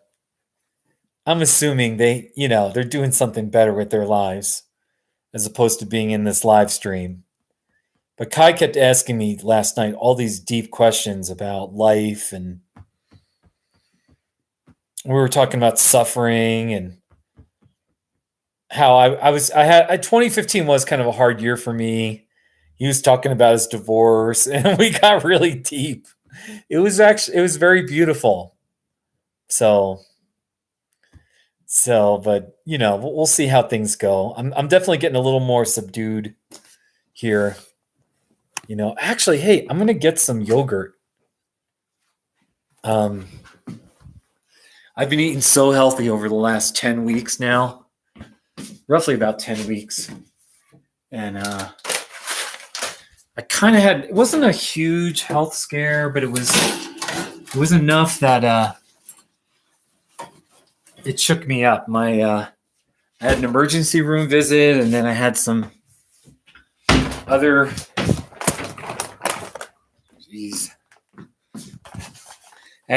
issues where, my doctor was like, they thought I had some chest problems, and it actually was The biggest issue I had was overuse of typing on my laptop, and it was hurting my upper right side. So anyway, so I've been eating healthy. I gave up junk food about 10 weeks ago. So here's my, so now I just eat these healthy. I haven't had any junk food in 10 weeks. And I really greatly cut down on processed foods. So I really like this Chobani yogurt. There's no sugar. It says there's no sugar, no cholesterol is very minimal. So anyway, and I've just felt so much better. And then I got this organic oats and honey. I'm so boring now. Look at the boring food I eat now. So I haven't eaten a cheeseburger in 10 weeks. So what do you think of that? Eating yogurt with a fork. Not too shabby.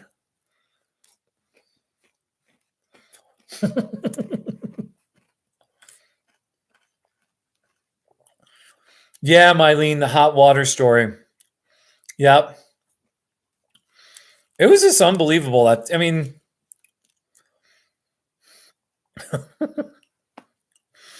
So, but I am.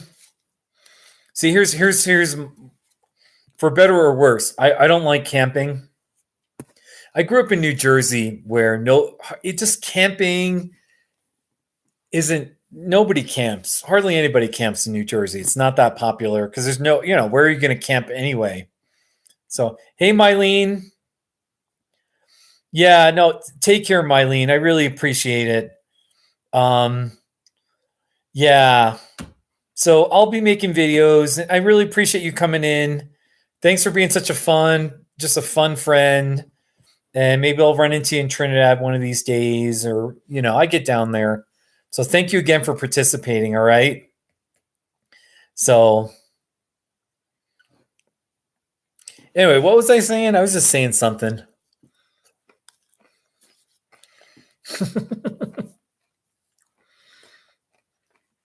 I forgot what I was saying. Oh, well. Wasn't that important?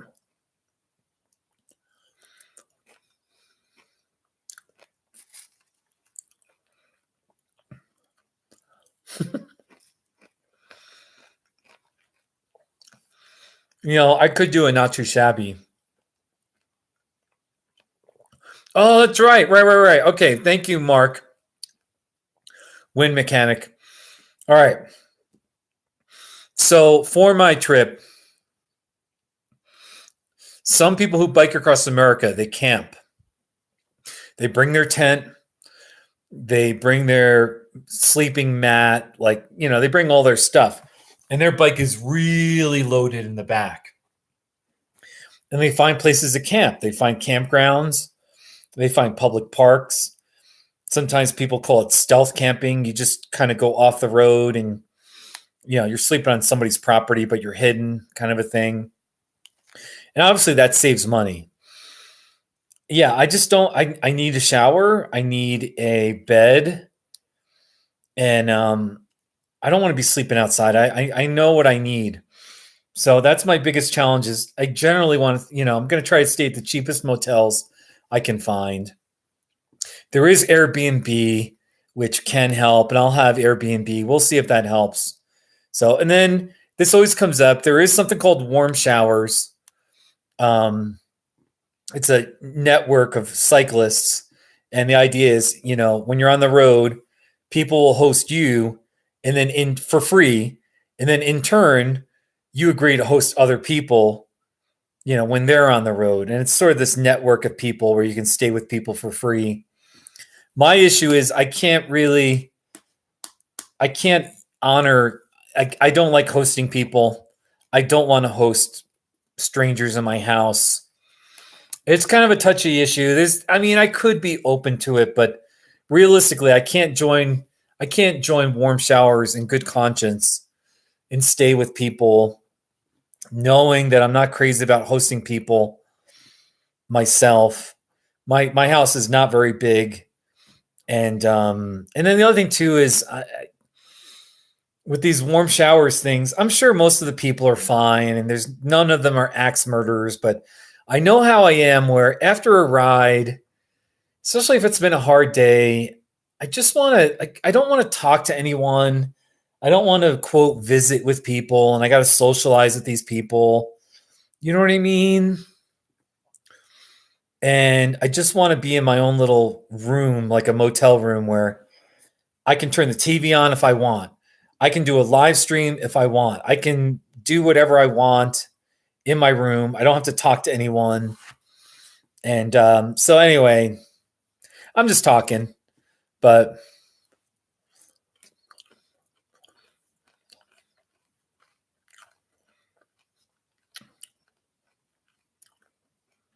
that's right. You kind of want to wind down. Anyway, but some people swear by warm showers. So the reality is that's,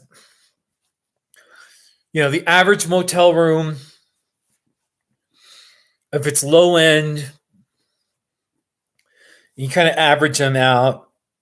I expect to pay about $50 a night. And actually 50 to 60 is more like it, but there will be some nights where I'm staying with a friend, somebody puts me up. And so those zeros, I definitely have friends in Phoenix. The first night in Riverside, California, the night of day one, that'll be free. I've got friends in El Paso. I had somebody else in Safford, Arizona. I don't know them, but they said they put me up, and we'll see if I do that. There's some other people too. So, and then Jeremy, I don't know, Jeremy wants me to say it, but he works for kind of a hotel chain, and he gave me his employee discount so that in some cities where his hotel is in, I can stay there should be a few nights where I'm able to stay for about $40, and it's like a hotel where it would be 125 kind of a thing. So there'll be a few where I can stay for $40, $45. So anyway, that's my main cost.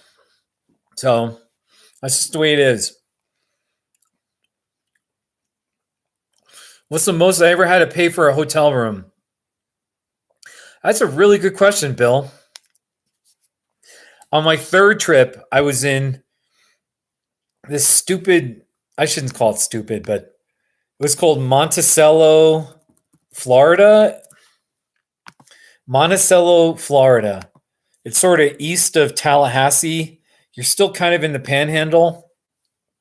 And I get to the town, and all the motels that are more affordable in the $50, $60 range, they're 5 miles away to the south where the interstate is. And I was kind of in the town where there were just some bed and breakfasts. So I stayed at this one stupid, I called it stupid, but there was a bed and breakfast where I think it was $109. And then there was with tax. I put that on my credit card and was like, so, but it was a nice bed and breakfast. It was okay. The breakfast was nice. I mean, they did serve us wine for in the evening. I had a couple of glasses of wine. I was like, I'm definitely having wine, So 109, I think it was $109. So I was biking along US Highway 90, which runs along Interstate 10 across the Florida Panhandle. Usually, US Highway 90 is only a mile or two from the interstate. Sometimes it goes really close. So usually I could access all the services, including lodging, that people would have right off the highway. Well, Monticello it was like 5 miles off. And I was in the heart of town, and there were no cheap. Actually, there was, no, wait. There was one cheap motel where I think the guy only wanted like $35, and it looked scary. The whole motel, it just looked like a scary. But then he said he only takes cash. He wouldn't even take plastic. When he said that, that was the final straw. I said, nah. First of all, I don't even know if I had the cash. I'm not sure if I had $35 on me. And so then I was biking around, and there were 4 or 5 better breakfasts. Because it's Monticello, Florida. So it was sort of related to Monticello, Virginia. And supposedly Thomas Jefferson would go there a lot or something like that. It was Thomas Jefferson's, it's where he would go for the winter or something like that. So that's a very good question, Bill. Yeah, I like that question, Bill. Bill, what are you doing tonight? I'm just curious. Hey, Bill. I should.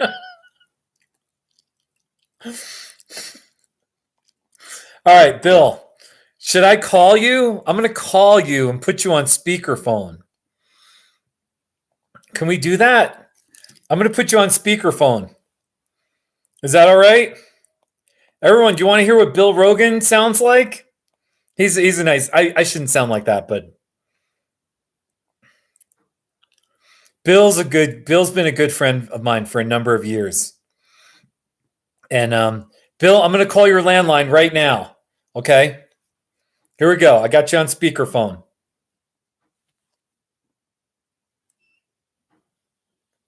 Here it is.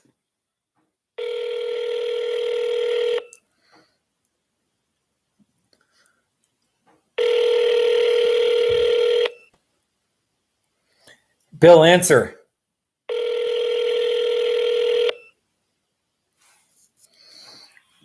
You have reached 303. Blah, blah, blah. Blah, blah, blah, blah, blah. Blah, blah, blah, blah, blah, blah, blah. At the tone, please leave a message. Thank you. Hey, Bill. Bill, it's Steve. I'm doing my live stream. Do you want to speak during our live stream? Are you there? Bill. Hello? Hey, Bill. It's Steve Garufi. Hey, you're live. You're live on my live stream right now. Okay.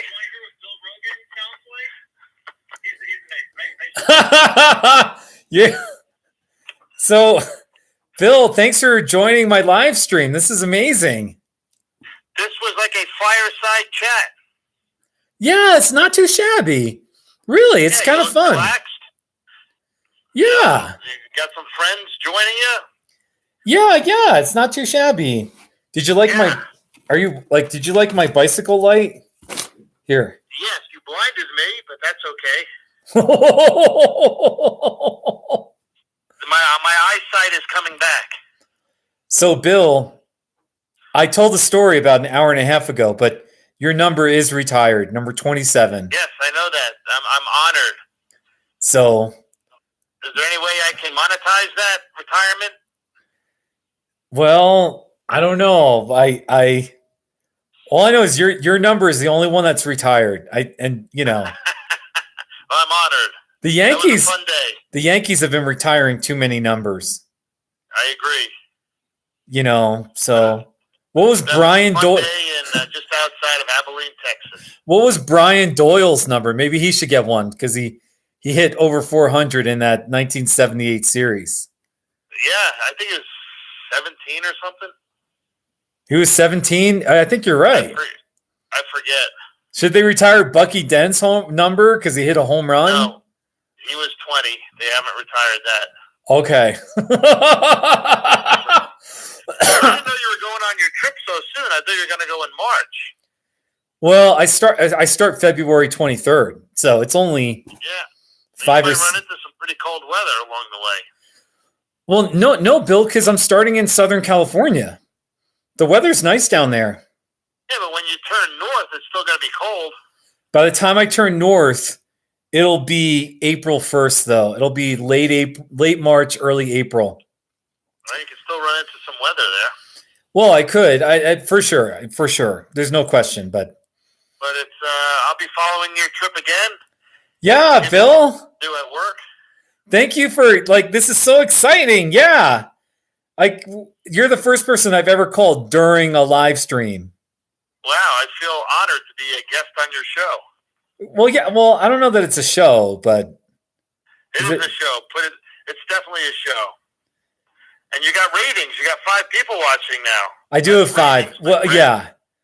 There are people that have hundreds of people, like celebrities will have 2,000 people. So I'm just happy with 5 or 6. Anyway, thanks for playing the Icicle Shabby and the McDonald's Shabby. Is there another not too shabby you want me to play? Just one more I or something? think one of the underrated classics is the Mazda car horn. Oh, guys. Okay, here's the Mazda car horn. Because that's with Bill. All right, you know what, though? I can't show it unless I hang up on you. Or wait. All right, well, you can hang up now. I'll watch the rest of your show. All right, Bill. Steve, and maybe I'll give you a call tomorrow. I'm off tomorrow. All right, hey, it's good chatting with you. Take care, buddy. Same here. Thanks for the entertaining. The one and only Bill Rogan right here. And hi to all your friends, too, in the chat. Yeah, all right. Take care, buddy. See you, Bill. Hey, Steve. All right. All right, that was fun.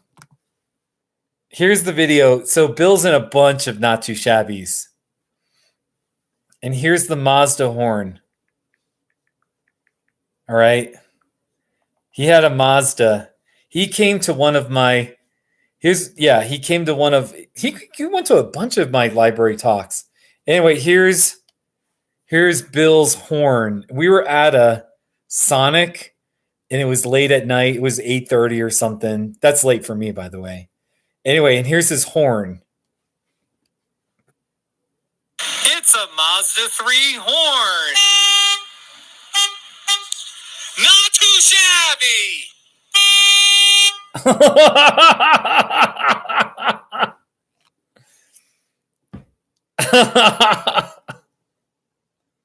See, the crazy thing is, if I didn't have these not too shabby videos, let's just face it, my live streams would not be, really,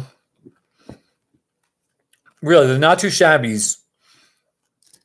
Out of about 4,800 subscribers, before the not too shabbies 5 years ago, I think I had about 50 subscribers, something like that. So I'm riding the not too shabby horse. I'm riding it to paradise. So, and this is really good, by the way. I'm telling you, this is good stuff. So,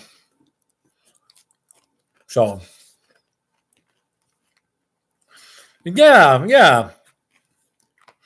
I want to call Bernie. First of all, I'm gonna show you. So, Bill, yesterday I did a live stream, and we were talking about my best friend from high school, my childhood, and his name's Bernie. Great guy. He's Irish, Bernie Doyle, and he still lives in New Jersey. He's in some of my not too shabbies. So here's one. Everybody loves Bernie. Seriously. Here's a great not too shabby with Bernie. It's my friend Bernie eating pizza. Not too shabby. So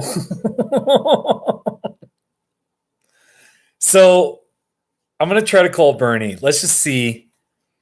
Yesterday it was so exciting to call him, and then he doesn't answer his phone enough. And he's kind of hard to reach sometimes. Sometimes he's really hard to reach. So, all right, but let's call Bernie.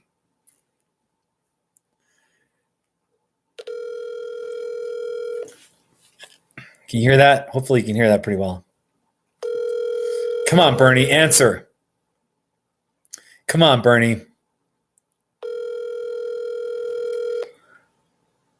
Bernie, come on. I already texted him. I told him I was going to call him.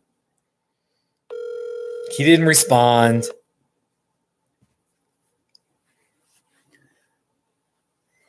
Thank you for calling. Oh, forget it. Forget it. So Bernie, he's I don't know if I should say this, but I have to.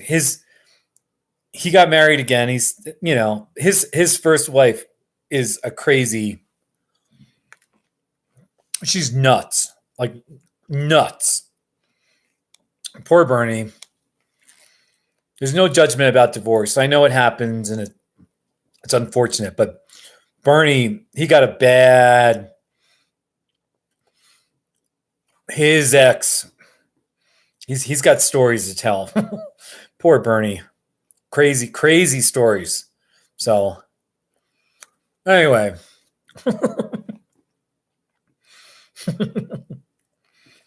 Yes, Wind Mechanic, the mountain hikes.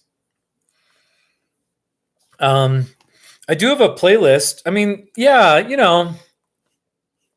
maybe I had more than 50 subscribers, but it was definitely a low-key YouTube channel for sure. Let's see here. I do have a playlist. I'm trying to get to my main page here. I do have a playlist of, where is it here? It's called 14ers and 13ers.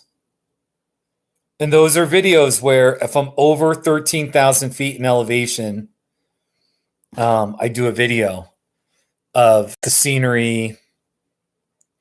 And here's one. This is one. I was hiking with my friend Dale Dawson, and we were going up Mount Princeton. And actually, I think this is a video where he was kind of huffing and puffing and struggling, and I was a little bit above him, but you'll just see how beautiful, and you're so high up. It's unbelievable.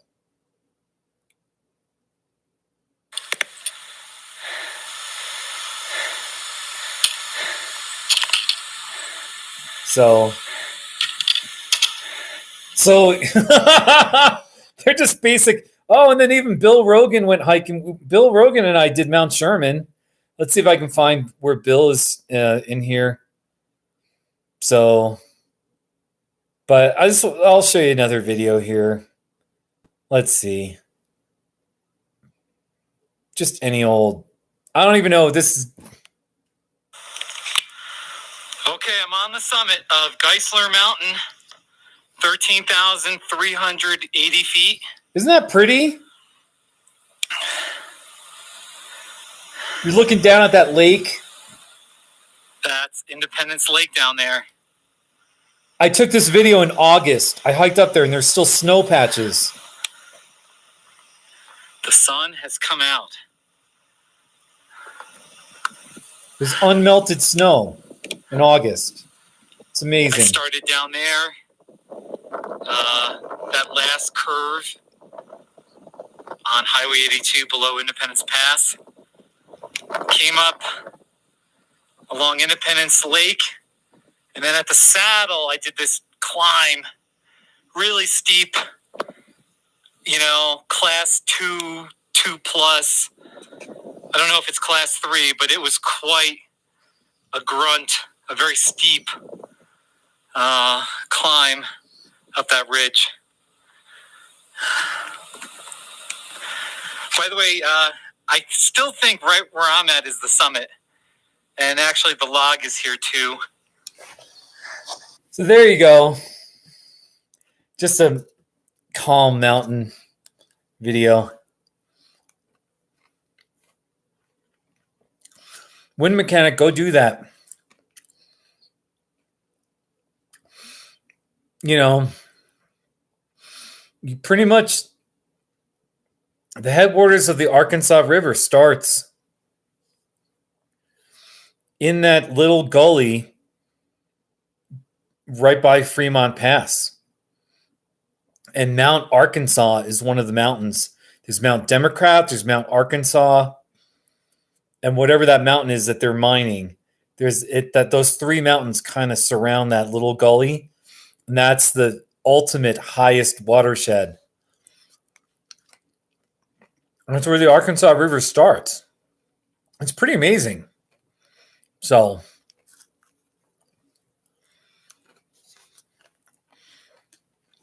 the funny thing is, I've done videos.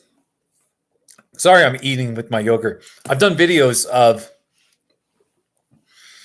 the Arkansas River by Buena Vista. Actually, even like higher up by Leadville. And the river's like a stream. You can take 3 or 4 steps and you crossed it. You know. And somebody in Arkansas in Little Rock. I mean, I've seen the Arkansas River in Little Rock, and it is just a big, bulky river. And there's when I was down there were stories of people, like if you try to swim in the river, it'll suck you down. There's some kind of weird current. So everyone was, like, are you kidding me? You're going to go in the river? No, I wouldn't go in the river in Arkansas, but I can stick my toe in the river in Colorado. So anyways, it's kind of interesting. Oh, that's right. There is a Mount Tweedo and a Mount Buckskin. Yeah, no, you know all those mountains, Wind Mechanic. Listen, you got to do that hike. Go do it. You have obviously, you don't need my blessing, but you got my full support. You need to go hike it. With some regret, because I've had some foot issues with plantar fasciitis. I had Morton's neuroma. I had surgery for that. And my feet, we'll see. My feet are getting better with walking, but they're still not. I don't know if my right foot will ever be a happy foot where So I'm a little more hesitant to go on long hikes. It's kind of awful, but unfortunately, the reality is my best mountaineering days are behind me now. I've had to accept that. So, yeah, at the very source, it's less than a foot across. Yeah, and I mean, at some point, it's not even a river. It's just these little creeks coming down from Mount Democrat or Mount Arkansas or Tweedo, however you say that. And eventually they kind of merge into a semblance of one stream.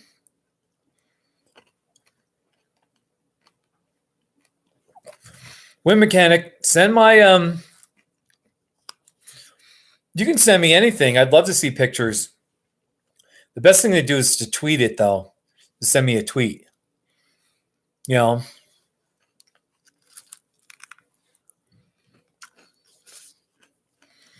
So I should keep the theme going of Bike Across America stories, shouldn't I?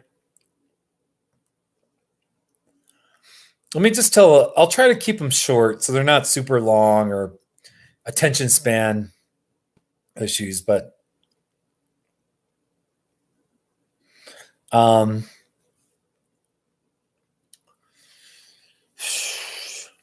like there's one day I biked. Hey, Cameron. Cameron, are you in Arkansas? That's pretty cool. Are you a Not Too Shabby fan? Anyway, I just want to tell this story. On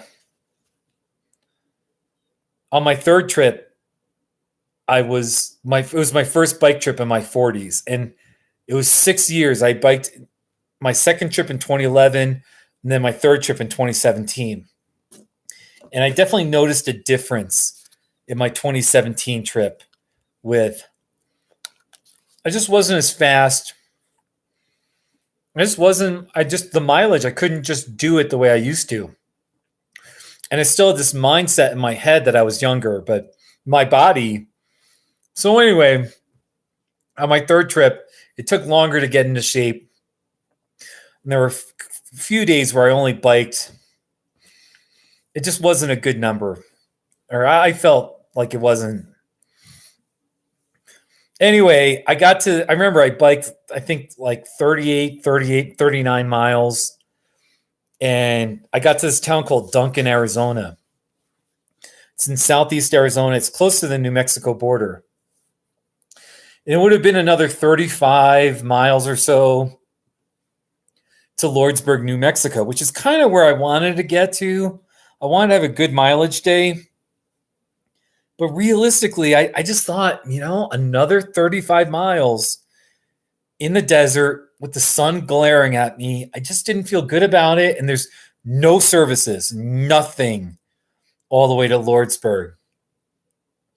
And I was only going to bike 39 miles if I stayed in Duncan, Arizona. And I remember sort of thinking about it. I don't know if I prayed. I probably prayed about it, and then, so I'm on the side, I'm on Main Street, and there was this older guy. Here, I'm going to show you the video of him. Duncan, Arizona. So he just shouts. This guy shouts. He was drinking a beer. He said, "Hey, you, come over here." Here, I'll show. I'm going to show you a picture of him. That guy, Duncan, Arizona. His name was Mike. All right, so it's him and his friend Bucky. They were just like, "Hey, you, come over here." And at first I thought, "Oh no, am I in trouble?" I mean, I wasn't too worried, and it turned out he was just this friendly old guy that just wanted to talk. And he just said, "Hey, what are you doing?" And we just got to talking, and I think he offered me a beer. So I'm sitting at this table, it's like a park bench area, and we were just talking. And for me, it was like that's what biking across America was about, was hanging out with these guys in this town, this remote town. And that was my sign. I felt like that's totally a sign. I'm supposed to stay in this town. And there was I was actually at bed and breakfast, but they only charged me about $55. And they said, "You can stay for that amount, but we won't make you breakfast." I was like, "I'll do it. Let's do it." And that was my confirmation. But it was Mike and Bucky. And I did this video of him. He was just this interesting guy. And he was a Vietnam vet. And, he just had, I'm not describing it well, but just talking about his life. He was really humble and willing to talk. And let's face it, most people, they don't open up. They're not willing to be vulnerable. So I made this video. I'll just show you a little bits and pieces of it. But it just brings back, I remember being with them, and it was so neat. Not let me do that. Yeah. No.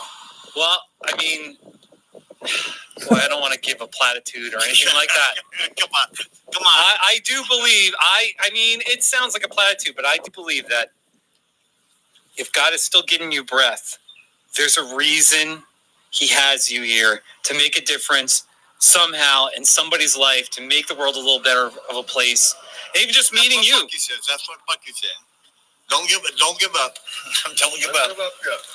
So I just want to encourage you. And you have a really interesting story. Oh, wait, really? So anyway, so he was going on and on about his life, and I got a video.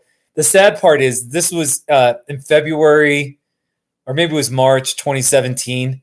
And then his daughter-in-law got on here about a month ago and said, "Hey, thank you for this video. Mike died. He died a couple of months earlier. And thank you for the memory of this video." So it's kind of sad. Yeah, the random encounters can sometimes be the best. And yeah, you're definitely right, Cameron. So, Cameron, have you ever been to Colorado? I'm just curious. That's where I live, in Colorado. So, but it's really funny. I do all these YouTube videos, and occasionally I do a video of, I just do some real life video with a friend. I've done a lot with Bill Rogan or other people. I've done a lot. And sometimes I think, my gosh, like at some point, well, we're all going to die, but at some point, I'm going to die or that person might die before me. And then I'll have this video as a memory and a keepsake, and other people can watch. You know what I mean? Anyway, and then of course we're all going to die, but I've thought about that. I did a video of, I'm not going to say their name, but when I lived in Buena Vista, it was 2008.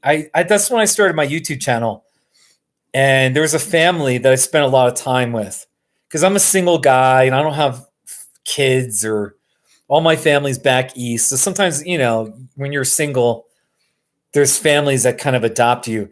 Anyway, I did maybe 2 or 3 or 4 videos of their family. One I remember was at Christmas, and it was mom, dad, and 4 kids. 4 kids. And they were all about teenage. The oldest, was maybe 19. And, just the antics of the kids being teenagers and them fighting and loving each other the way siblings do. And this is the whole thing. And then a year or 2 later, the parents got divorced. They split up, and they absolutely got divorced. It was a little surprising. I was surprised. So now I've got 3 or 4 videos of this family when they were together, and it was like they were beautiful. They are beautiful videos. They're funny videos, and now it's like they're divorced, and I just so it just gets you thinking about life, and so.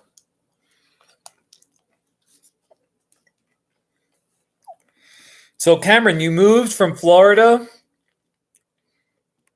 to Arkansas. That's really interesting. What are you doing for work in Arkansas? I'm just curious. I have a bunch of friends in Arkansas. I've been to Razorbacks games. I got friends in Siloam Springs and Fayetteville. So, no, Arkansas is a nice, like the northern Arkansas where there's hills and small mountains. So, hey, thank you, Jerk. Oh, no, don't worry about it, Jerk. I'm just telling stories. I'm just talking about life.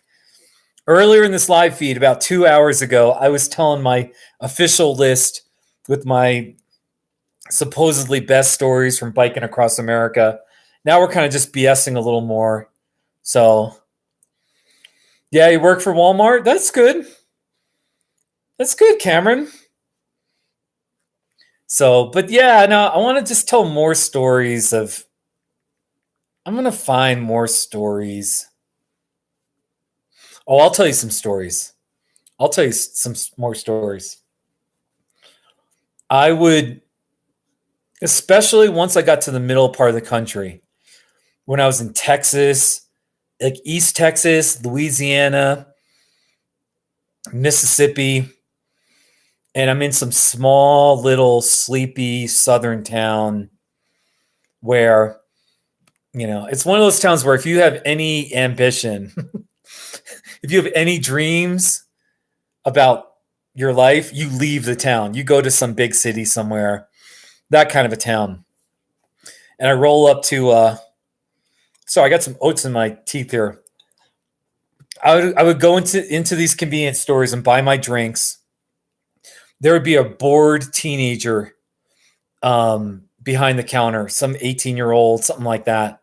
And I wouldn't, sometimes people call it humble bragging, but I'm lonely. I just want to talk or whatever. And I'll just say, yeah, I biked here from California. It's day 36. And some of the reactions I would get from people, they would just be blown away. And I'm gonna show you a picture here. I think I got a picture somewhere here.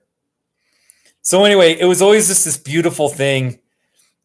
Sometimes they would just say, "Hey, everyone, this guy just biked here from Cal," and they were just acting like they've never seen anything exciting in their town.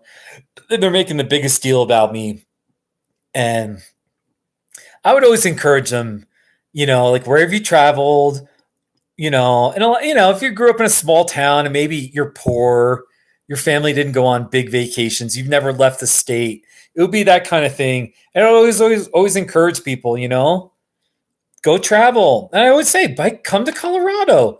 You need to come see our mountains. Come to, if you go travel.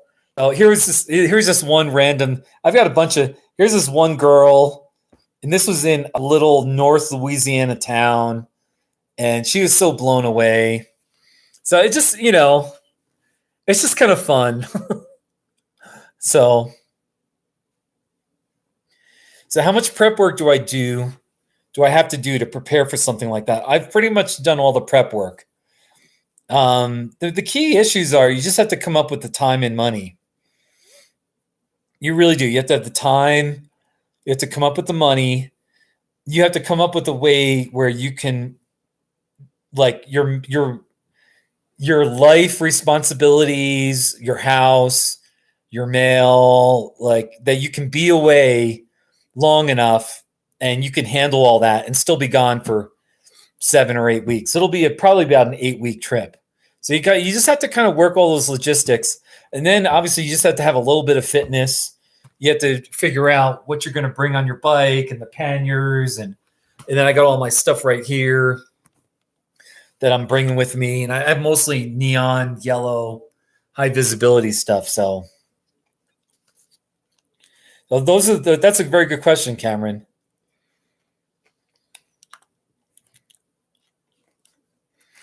I'm eating this cherry yogurt. So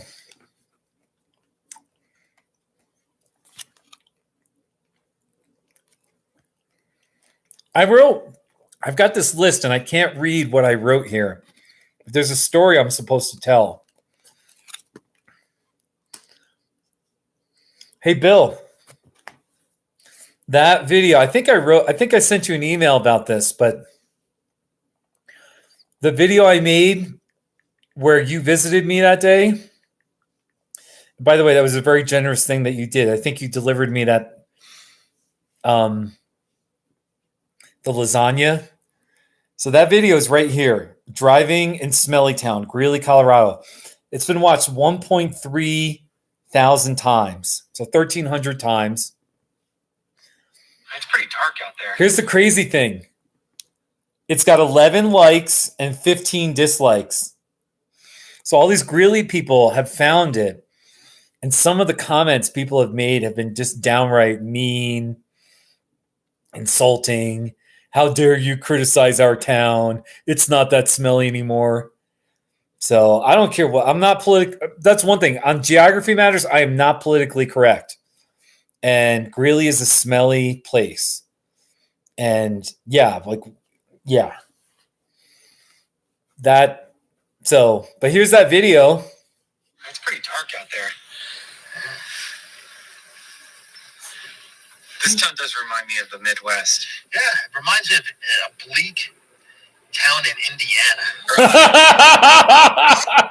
A bleak town in Indiana. Way to go, Bill. Hey, J. Kurt Vivo. Thanks for coming in. There's a stinky creek. Hey, Jacob. Are you guys like? How did you find? I'm really curious how you found me. Where are you from, and where are you from, and how did you find me? And just because I'm in a good mood, I'm going to play a not too shabby video just for you. All right. Here's one. Do you like tacos?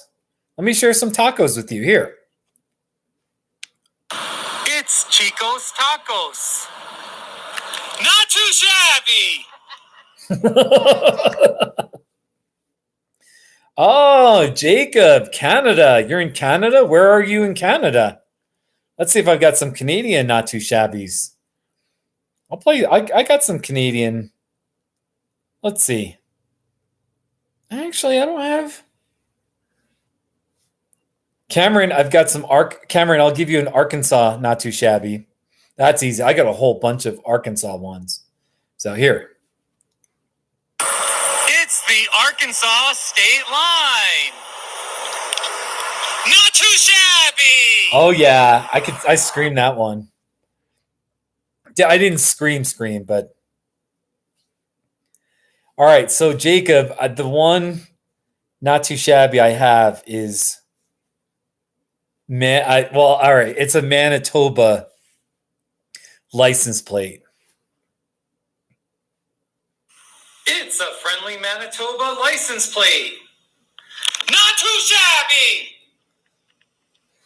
Are they really friendly in Manitoba? That's my question. Oh my gosh, we're up to 11.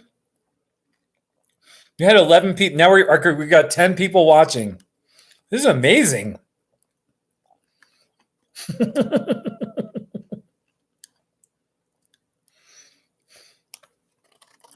Oh, Cameron, yeah, I stay in for my Bike Across America's trip. I'll be staying in the cheapest motels I can find every night.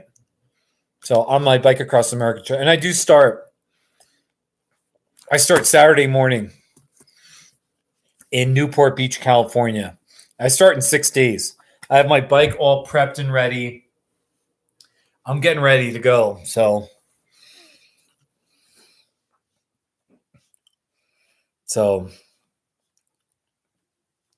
oh, here's a fun one.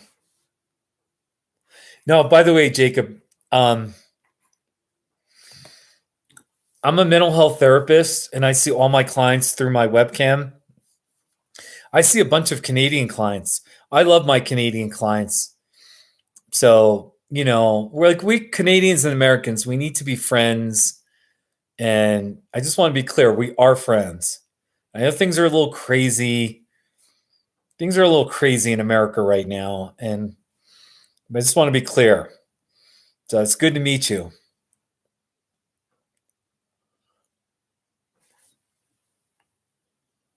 Hey, you're in Philadelphia? That's awesome. Yeah. So thank your friend for the showing the not too. Yeah. Do you remember what was the first not too shabby you ever saw? Here, wait. Let me. Yeah, and Rose Garden. I'll share the whole Smelly Town Greeley video. It's a little. It's not. It's a little boring. But let me. I like Iowa. That's a great state. Here. Smelly Town video. There you go.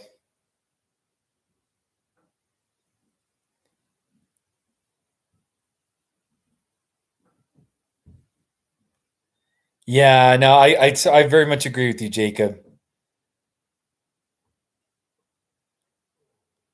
Well, don't worry about it, Jerk. Jerk, can I ask, when I was a kid, I grew up in New Jersey.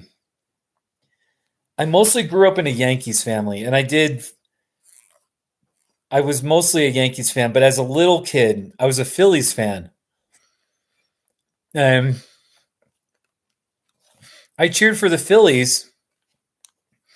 They made the playoffs 3 years in a row, and they lost in the playoffs in 76, 77, and 78.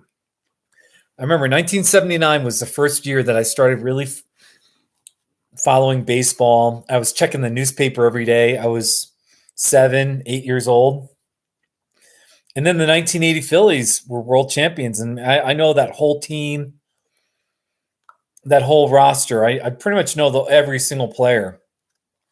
1980 Phillies. So I grew up the middle kid, and I just think I needed to be a little different from everyone because I grew up in a Yankees family.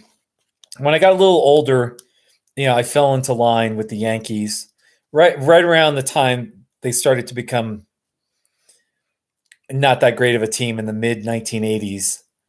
So, but just a little side note there. So, yeah, no, and I used to, we spent a lot of family vacations at the New Jersey shore. We'd go to Seaside Heights and Wildwood. Wildwood and Seaside Heights were the two main ones. And then I remember going to Cape May a couple of times. Cape May's a fun. It's I really like Cape May. Long Beach Island. So pretty interesting. Yeah. So I grew up in northern New Jersey. I had a good childhood. I mean, I really don't have many complaints at all. But I did get out of there as quick as I got out of the Northeast as quick as I could. And I moved to Colorado when I was in my mid-20s. So, oh, Cameron, no, really, I appreciate your thanks for coming by. And good luck to you in Arkansas. Keep up the good work with your job. And go visit Siloam Springs. I like that town. I've got some friends there. So it's right on the edge. It's right on the Arkansas-Oklahoma border. So, but take care. Make sure you're subscribed to me because I will be I'll be posting videos every day on my bike trip. And it's going to be at least a 50-day trip. So for 50 days, I'm pretty sure every day I'm going to have videos. So unless something goes wrong. So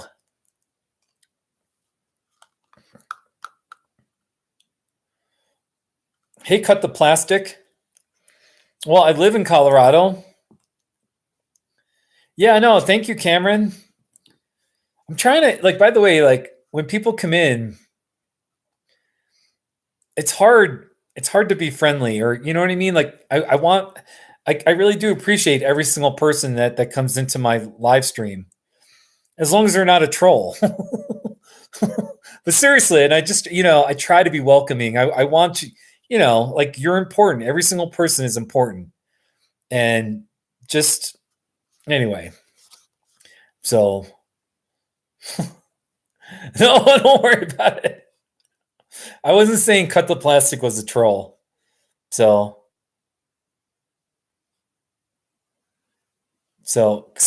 who is, Cut the Plastic? First of all, Rose Garden, do you know Cut the Plastic from another place?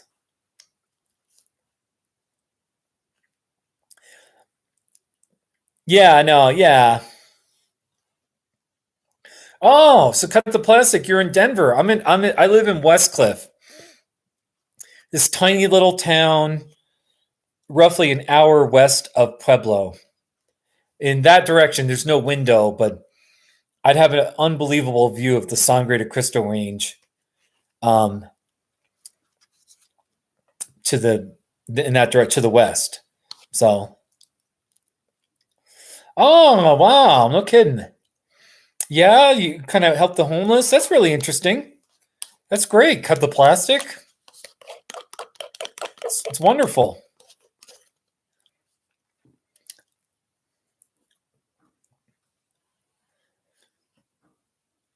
Yeah, no, yeah. I'm kind of in South Central Colorado. I mean, there's only 1,000 people in my town. And then when you leave town, there's wilderness everywhere. So, all right. I know that was I don't know if that was disgusting, but eating this yogurt, but I'm going to have another one. That was good, man. So, but then I'm going to get back to telling maybe one or two more Bike Across America stories, because that's the title of this video and I picked the theme. So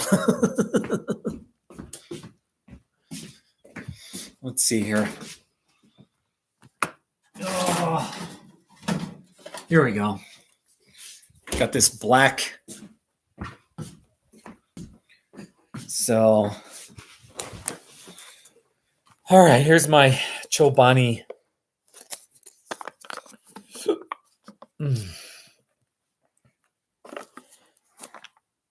Yeah, Brian. I bike across America in 6 days. I'm starting in Newport Beach, California. I'm biking to Washington, D.C., and then to Delaware. It's going to be an 8-week trip. And Oh, sorry. I don't like when there's like extra yogurt on this, and I just want to like lick it off a little bit. Anyway, and I'm biking to Washington and then Delaware, and I've already biked across America 3 times. So,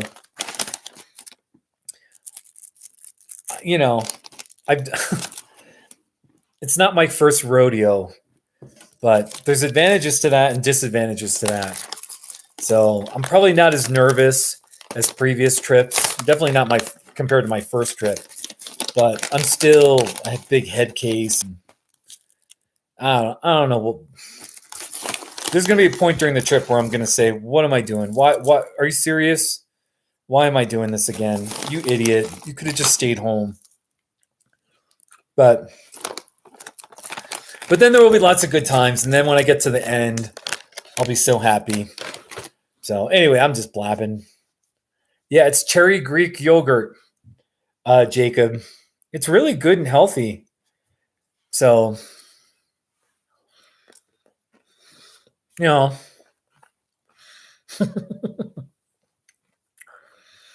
no, Rose Garden. I'm not going through Denver. I don't go through Colorado. Or at least I haven't. So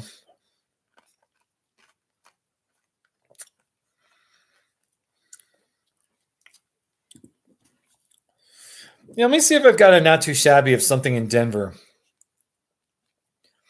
I've done some not too shabbies. Let me just see.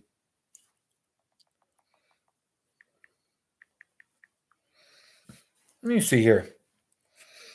Here are my Denver themed not too shabbies. Actually, most of them are the Denver Broncos. So here's just some random.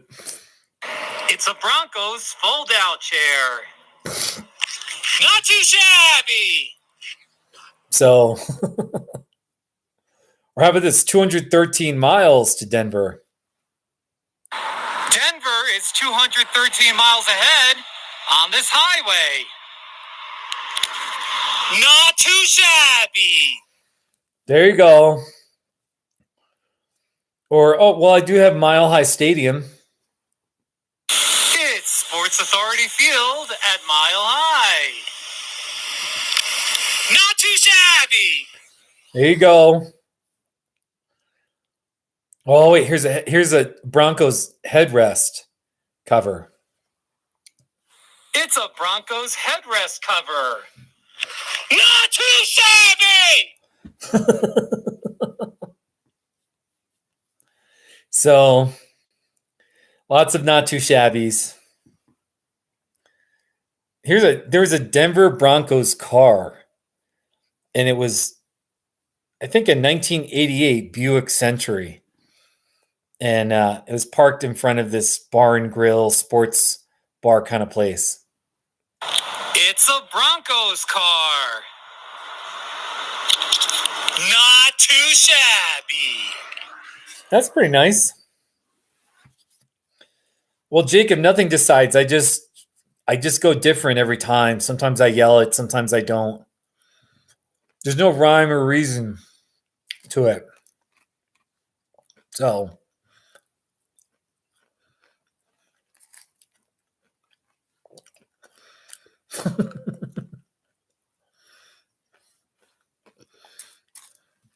this really is good. It's good stuff. It is a little pricey compared to average yogurt, but I'm at a place now where it's worth it. So,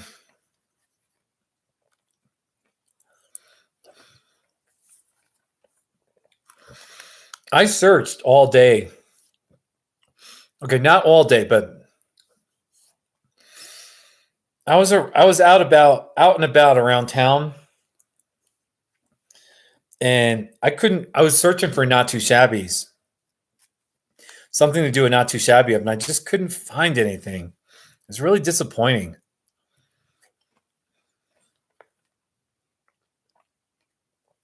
So,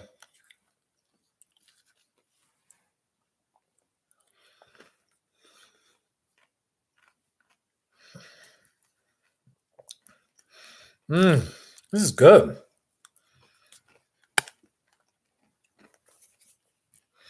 I don't think I have any yogurt not too shabbies, but I know I have a lot of ice cream not too shabbies. I'll show you them. Here. Here's some ice cream not too shabbies. Wow, I got a few here. All right. How about this one? It's caramel toffee crunch ice cream. Not too shabby. There you go.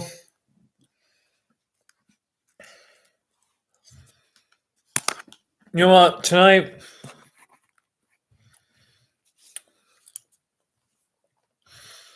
we'll see. I'm not feeling it tonight. I'm just thinking tomorrow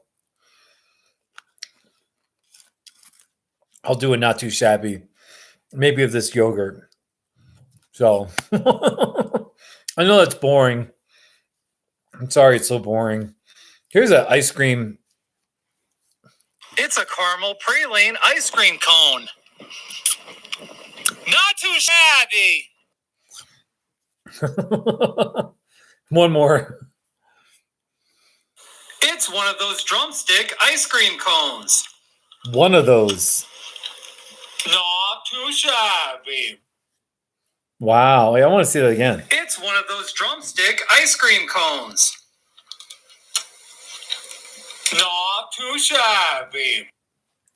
Wow.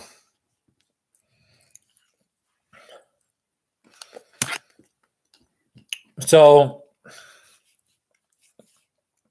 I'm going to tell another story from my Bike Across America travels. Oh, thank you, Jacob. I really appreciate it. Thank you. Thank you for the Greek yogurt. I really appreciate that. The $5 donation. That's very nice of you. Oh, really? You're all right, man. What story should I tell?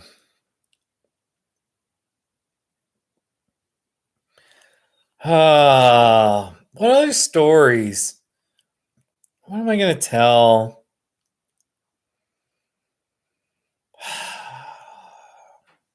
I'll just tell the story of the flat tire, and I had a hitchhike experience. So I was in. Okay, here we are. I was biking out of Lordsburg, New Mexico. I was headed east. I was biking on the shoulder of Interstate 10 in Lordsburg, and I was headed to Deming. You can bike on the shoulder of interstate highways in the western states, especially if there's no alternative route from A to B. So I'm out there, and I get a flat tire 10 miles east of Lordsburg. So I'm getting ready, and then I'm starting to change the inner tube, and I realize my pump is broken. So I can't fix my flat. And there's nothing out there. It's desert. There's just the interstate. So I got a hitchhike. There's just nothing else I can do. I guess I could have called. I don't know if maybe I could have called for a taxi or something like that, or I don't know what. But anyway, I hitchhiked, and at first I just stuck my thumb out, and all these cars are flying by me at 75. And they're all just sort of looking at me as I have my thumb out. It was the most humiliating thing to just get rejected over and over again. It really was humiliating. So after a minute or two and about 20 cars or trucks passing me, I was like, I can't do this. So I just decided to walk on the shoulder of the interstate. I had my bike on the right side. I had my left thumb out, and I just walked in the direction that I was going anyway. And I thought there was an exit 4 or 5 miles up anyway. And I thought maybe there might be services, but there wasn't. Anyway, I just decided to walk. I walked with my thumb out. Now you got to realize this was the desert. There's like nothing there. There's no trees. Let me just show you a picture of what it looked like. I guess I don't have a good picture, but anyway, I'm just out there in the desert. Everybody sees me. I walked for over an hour. It was at least an hour. I think it got up to an hour and 15 minutes when finally somebody pulled over. And here's a picture of him, the guy that pulled over. This guy right here. His name was, he called himself Junior. Okay. He had Florida plates. So at first I was like, I was headed to Florida myself. So I was like, ooh, that's a sign. That's a sign. I'm headed to Florida. He's got Florida plates. Anyway, it turns out he was a really nice guy. And he lived in Houston. He was on his way back home to Houston. And he said he just visited his father's funeral. His dad had died. So we talked a little bit. Really nice guy. And he drove me to Deming, where there was a small bike shop, and I got my tire fixed and I bought a new pump. But that's just the neat memory I have of this guy. He kind of keeps in touch with me on Facebook. We're not Facebook friends, but he kind of he tracks me a little bit. So it's just a really neat story of this guy. And so then from Deming, I couldn't get an Uber, but I paid an airport shuttle, like a shuttle service, essentially a taxi. I had them drive me back to where I got the flat. It was just a few miles ahead because there was a frontage road, and the road would have been better than biking on the interstate because the shoulder of interstates tends to be worse for flats. Anyway, he pretty much drove me back to where I got the flat, minus 2 or 3 miles. And then I biked again to Deming, and because I don't cheat. So it was funny. The shuttle driver, at first he didn't know why I was doing it, but I just made it clear. I was like, yeah, I'm biking across America and I don't cheat, and then he got it, and we had another good talk. Actually, I got a picture of him too. So where is he? Didn't I get a picture? Wait, where is he? Here he is. There's a picture of the guy that drove me. He was kind of I don't know how young. He was younger than me, but I just got a shot of him. So just kind of a neat story. So even, like I've learned,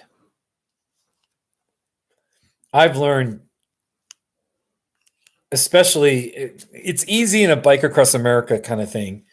In real life, it's a little harder, but when you're on a bike trip and you have a bad day, I start thinking, okay, open your eyes, open your heart. Let's see where God leads this. There's probably a reason. He wants me to meet someone. I know it's a little, I don't want to get too religious on you, you know what I mean? But I look for the purpose in it. And usually I can find it. Like, oh, it was meant to be that I would stay in this town because I had this unbelievable encounter with some person, or something happens where. So that's the only way that I can make sense of those bad days. And on the day where I had a hitchhike, I think about Junior, who I met, and maybe I encouraged him a little bit about his father had died, or, I don't know, or the other guy that drove me back out. And I remember we were talking about some deeper life things. He was talking about his wife and her illness, and just some things about southern New Mexico and living out there that were just, and I, so, yeah, Wind Mechanic, thank you. So Jacob, thank you for your donation. I have visited every state except Hawaii. Hawaii is the only state I haven't been to. And you're right. Everything can be made positive with a good mindset. So,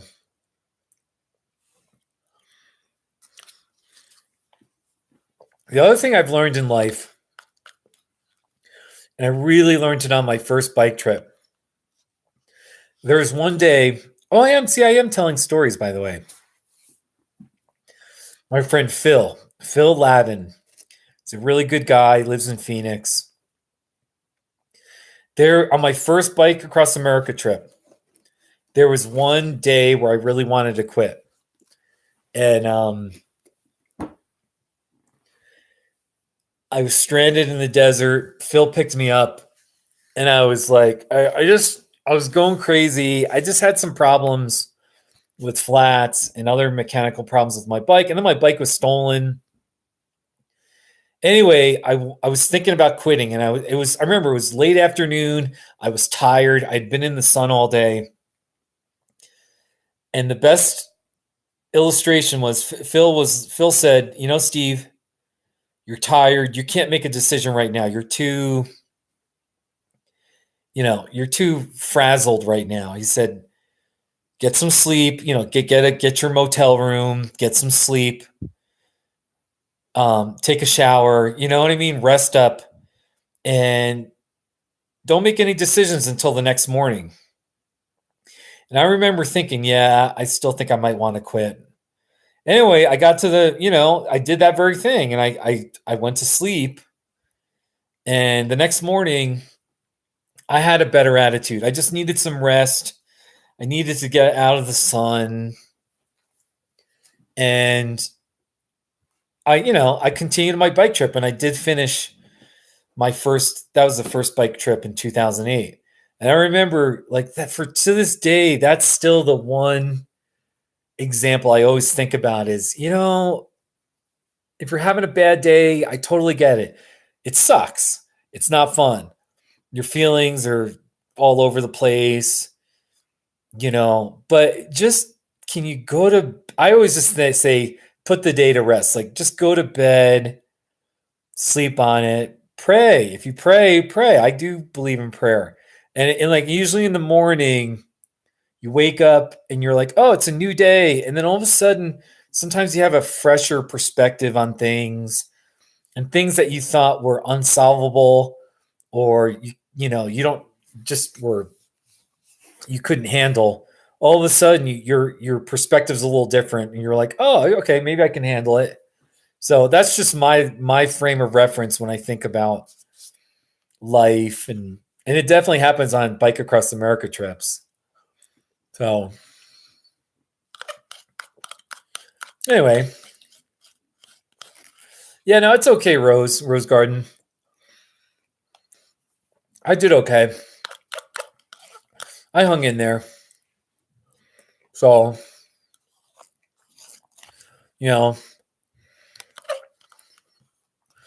when, my first time biking across America, I was scared. Now I'm still scared, but it's like, I just have this experienced attitude where I just think, okay, if a problem comes up,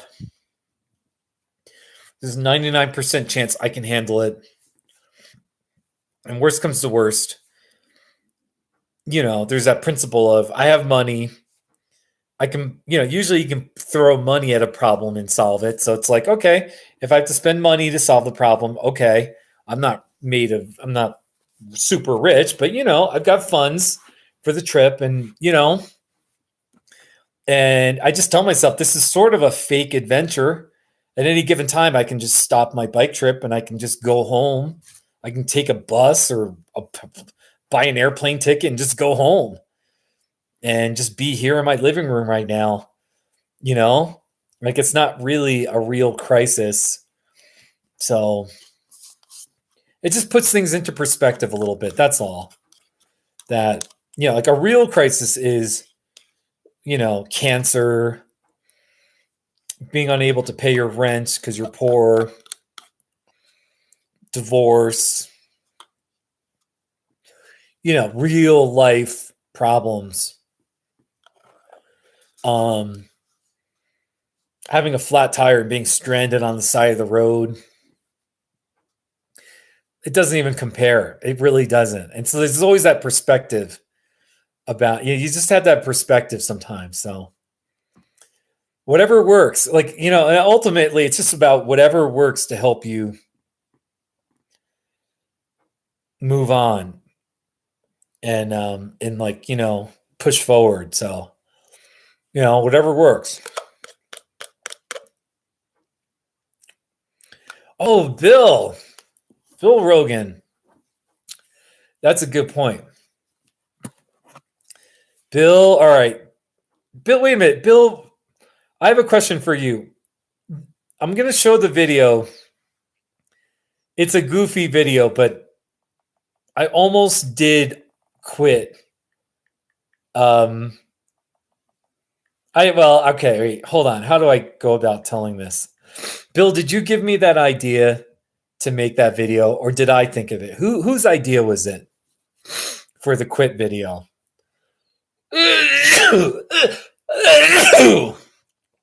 That's my question.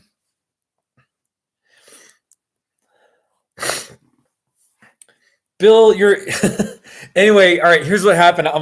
This is funny. On my third Bike Across America trip in 2017, I I was about 60 yards from the ocean. Not even, no, maybe like 10 to 20 yards from the ocean from finishing my trip. And there was a split second where I thought, you know what? I think I want to quit. The distance is too far. And I think I just want to go back to Colorado and quit because I just couldn't handle it. So here's my video. All right. So there's some absurdity to this here. You know what? At this point, it's been too hard biking across America. I'm gonna quit. There's just too much. I think I'm just gonna pack it in. Just go back to Colorado. I'm sorry, I quit. I'm going back.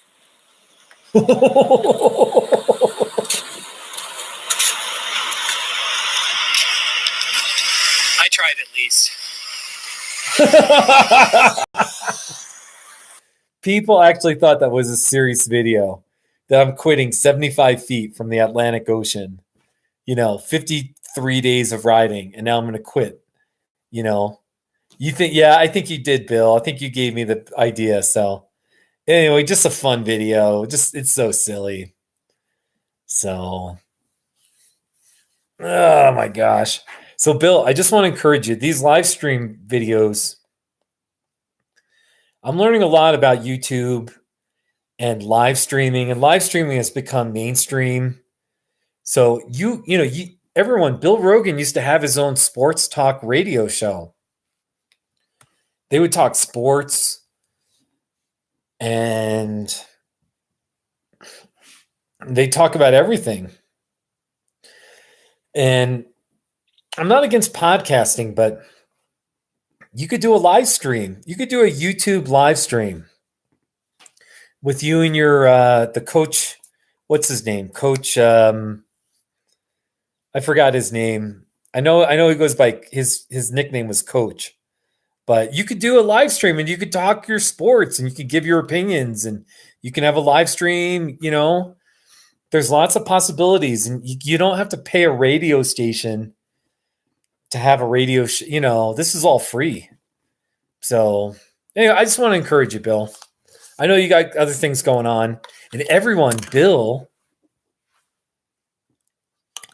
is going to be managing a minor league baseball team this year, the Tucson Swaros.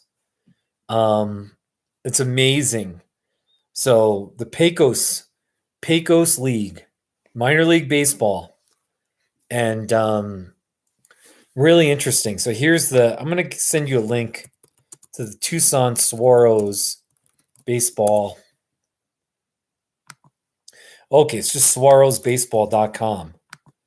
Anyway, here's Bill Rogan is going to be the manager of the Tucson Swaros this year. And hopefully I'm going to get down there to see some of Bill's games. So, I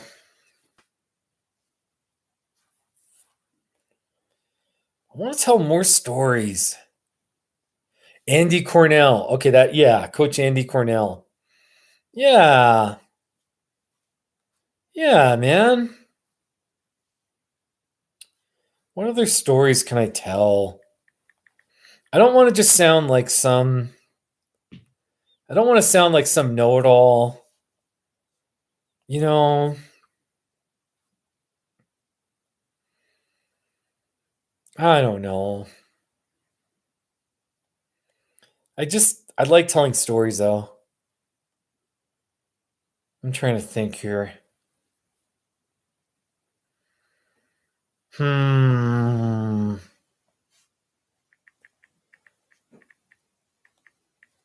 Here, I want to show you the tunnel, the Queen Creek Tunnel. I do want to show you that. And Bill, I know you've got your opinions about the Queen Creek Tunnel,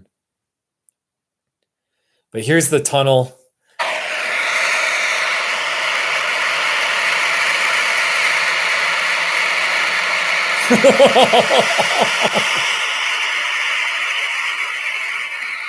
It's kind of boring. I think I turned the camera around. Hello.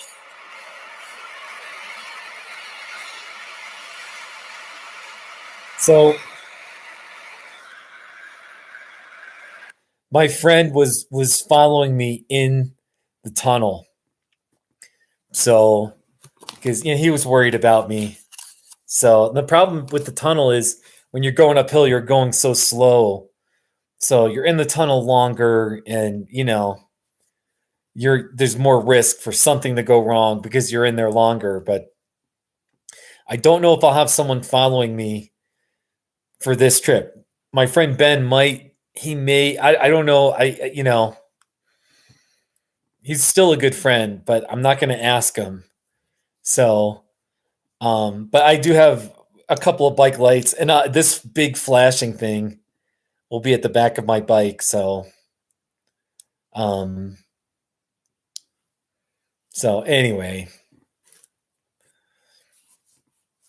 but it's fun biking through tunnels. It's not too shabby. Oh, I know the last story I was going to say. Just for fun, for those of you who know Phoenix, the Phoenix metro area really well, there was a day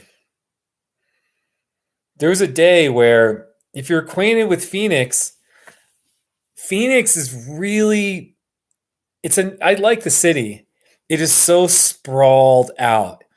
The landmass of Phoenix, the whole metro area might be the biggest city.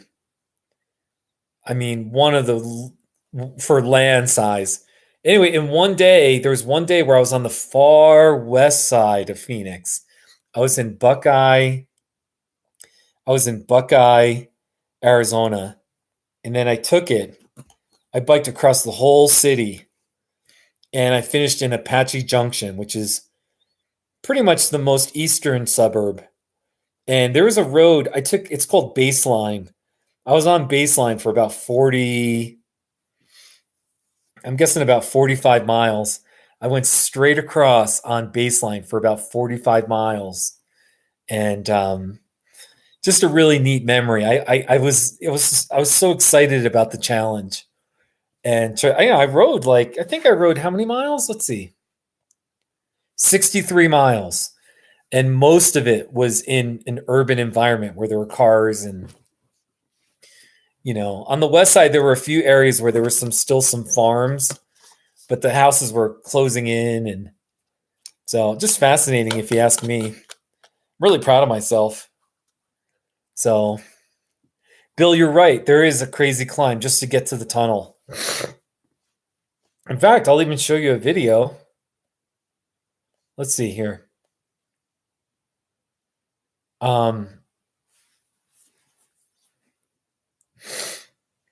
I made a video of that climb. There's about a 1 mile steep climb.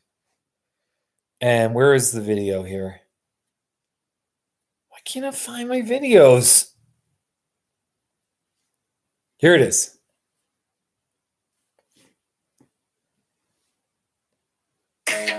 Ooh. Oklahoma City is spread out too. Yeah, no, you're right, Wind Mechanic. Bill, here it is. Here's my video. We're on a bridge. There was a sign saying, "Don't jump." Get out of here. Crisis counseling. You know, because people might jump, and surely they'd die. You can see the Queen Creek Tunnel. The tunnel's out there. Lots of good climbing here. They did have it, you know, apparently they had some instances of people who jumped off the bridge committing suicide. So they had a sign there that said, you know, something like, "Don't jump. There, you know, there's help. Call this number." So, hey, Matt. Matt, where are you from? How did you subscribe to me? Or like, how'd you find me? Are you a Not Too Shabby fan? So...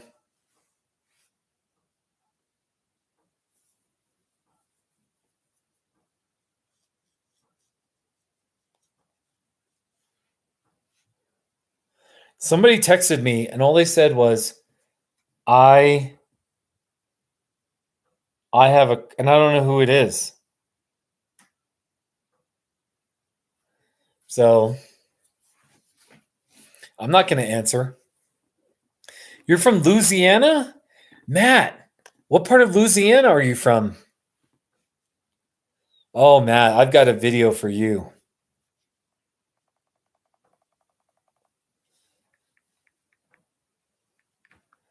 I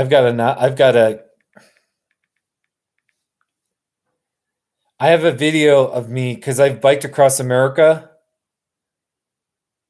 and I was in Louisiana and I did a video of Slidell. Where's Slidell? I'm going to look that up. Slidell, Louisiana. I say Louisiana. That's how it's said in northern Louisiana. wait. Where is this? It's in the northeast section of Louisiana? Oh, no, wait. Interstate 10 goes. So you're in southern Louisiana. Okay. Well, anyway, on my third Bike Across America trip, I went across northern Louisiana. Oh, wait. You're right on the edge of the Mississippi. Oh, I see where you're at. Okay, that's fascinating. Wow. Okay. Near New Orleans. Okay. Are you a Saints fan?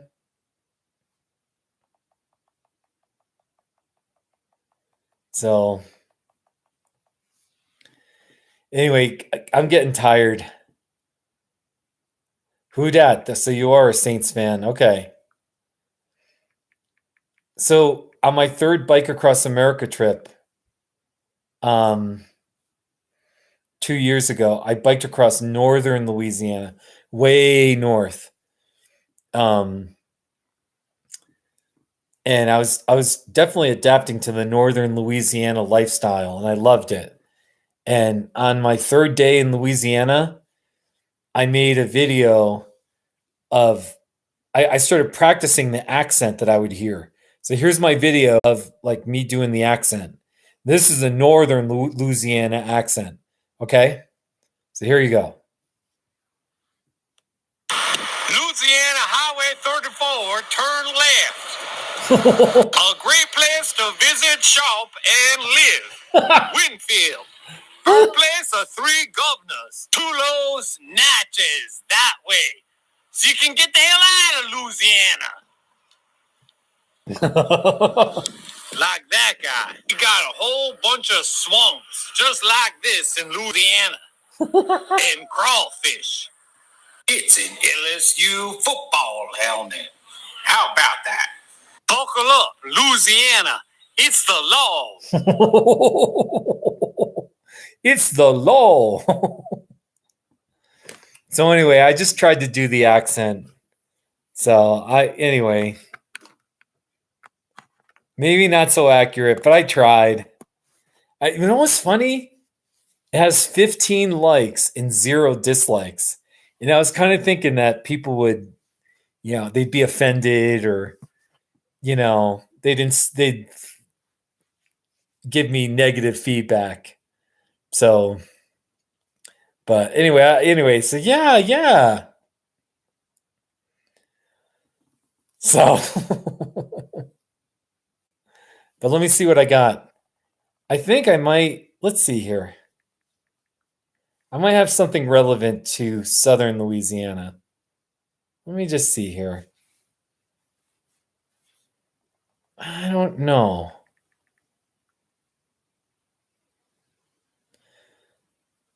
I have a Louisiana sunset, not too shabby. How about this? It's a Louisiana sunset. Not too shabby. So that's boring, isn't it? Oh no, I got one with gumbo or something. Let's see here. Is it gumbo? Or I forgot what a catfish? A catfish not too shabby?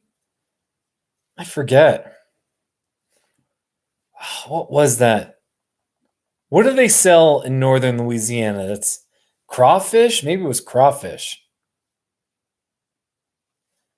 Oh, I'm going to find it. I'm determined to find it now. Wait, I'm going to find it.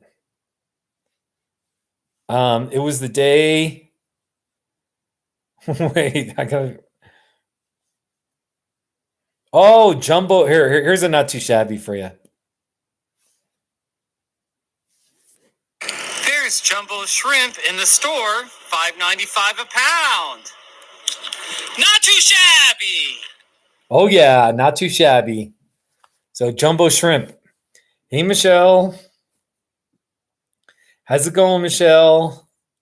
Michelle, I already called Bernie and he didn't answer again. So I called my friend Bill Rogan.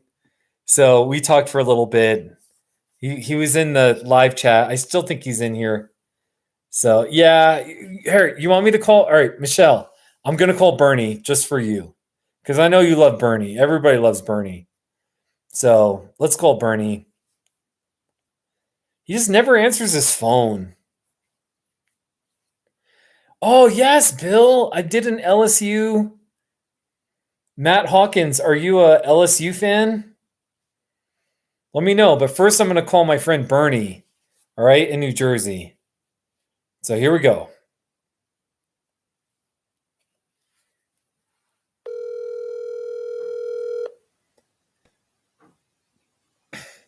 By the way,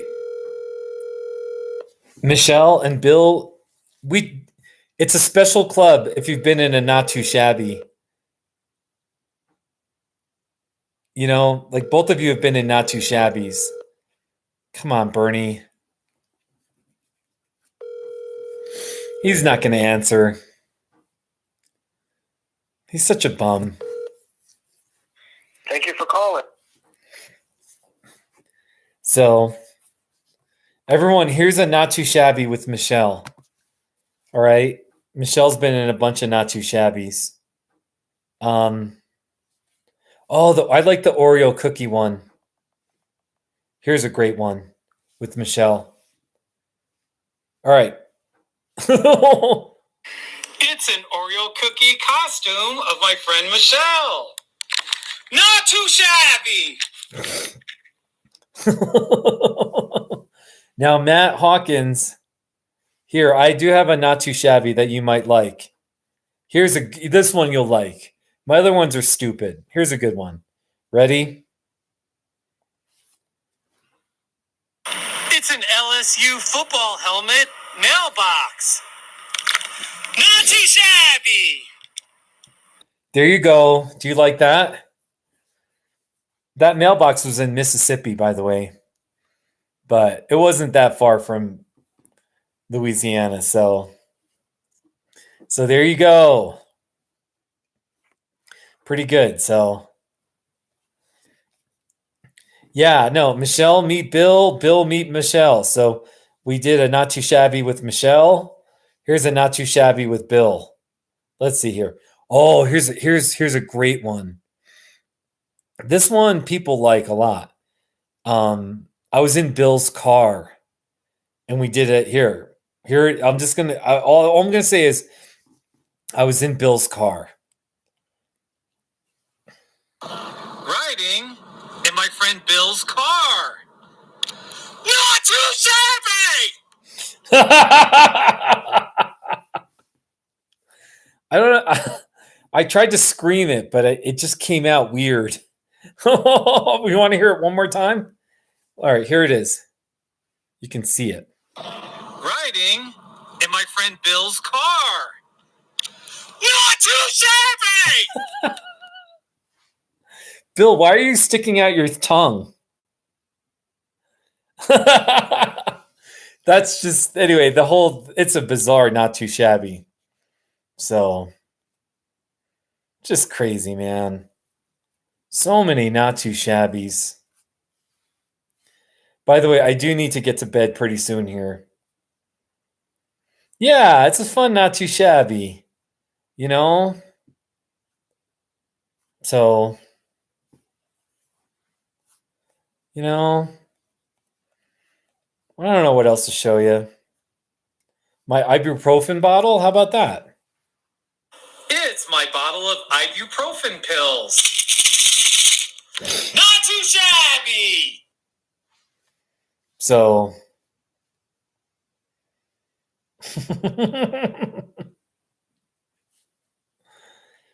oh, you guys. I've been on for this has gone way too long. I need to go to bed pretty soon here. Yeah, no, I know. Yeah. Really, Bill? It didn't scare you, did it? I don't know. Did it really scare you? Anyway, it was a crazy one for sure. So I think pretty soon I'm going to wrap up here. I really don't care about stretching it out much too longer, but I know we've just talked about all sorts of things here, but the theme are my Bike Across America stories. I hope I've told some nice stories. You know, I appreciate everyone who's watched. Really appreciate everyone who's watched and participated, even from early on. And then for people who watch this afterwards, yeah, you definitely get good stories. And I still like what I said earlier about, obviously, with the exception of getting hurt, something really bad, getting hurt or killed, or, most quote problems with biking across America, they don't really compare to real life problems. And you can just chalk it up and say, it's not a good day, and you do your best to fix it, and I don't know, but that's the beauty. It's still fun, and it's still, I don't know. Actually, I'm just rambling now. I'm tired. It did startle you, Bill?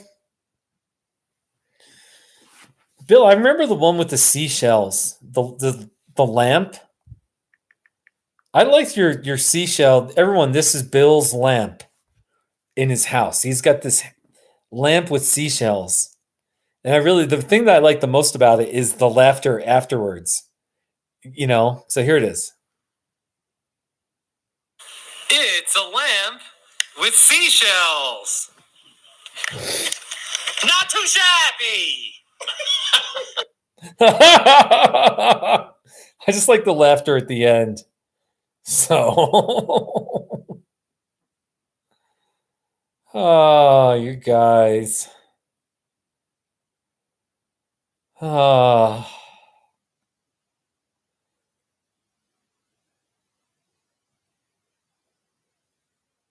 Ooh, how about a hedgehog cactus? This is here you go. It's a hedgehog cactus. Not too shabby. That was in Arizona. 13 likes, 1 dislike. Somebody didn't like it. So it's called a hedgehog cactus. So, guys, it's over. I'm going to stop right here. Thank you. Really. Thank you for everything. Thank you for your love and support and your friendship. Thank you for your interest in my Bike Across America trip. All right. And stay tuned. I'll be making more videos. I don't know if I'll do a live stream tomorrow. I might take a. I don't know what I'm going to do, but definitely once the trip starts on Saturday, I'll be making. I'll be doing. I'll be making videos of the trip and showing you where I'm at, and so it should be pretty fun. I think it's going to be fun, and it is more fun when I share the trip as opposed to just doing it for myself. It is more fun when I can share it. So, all right. So I'm going to say goodbye. Sayonara. Hasta luego. What does that mean? See you tomorrow, or I'll see you whenever. So, but really though, take care, everybody. All right. Is anyone going to say goodbye to me? There's 7 people in here. Oh, they say it? Okay.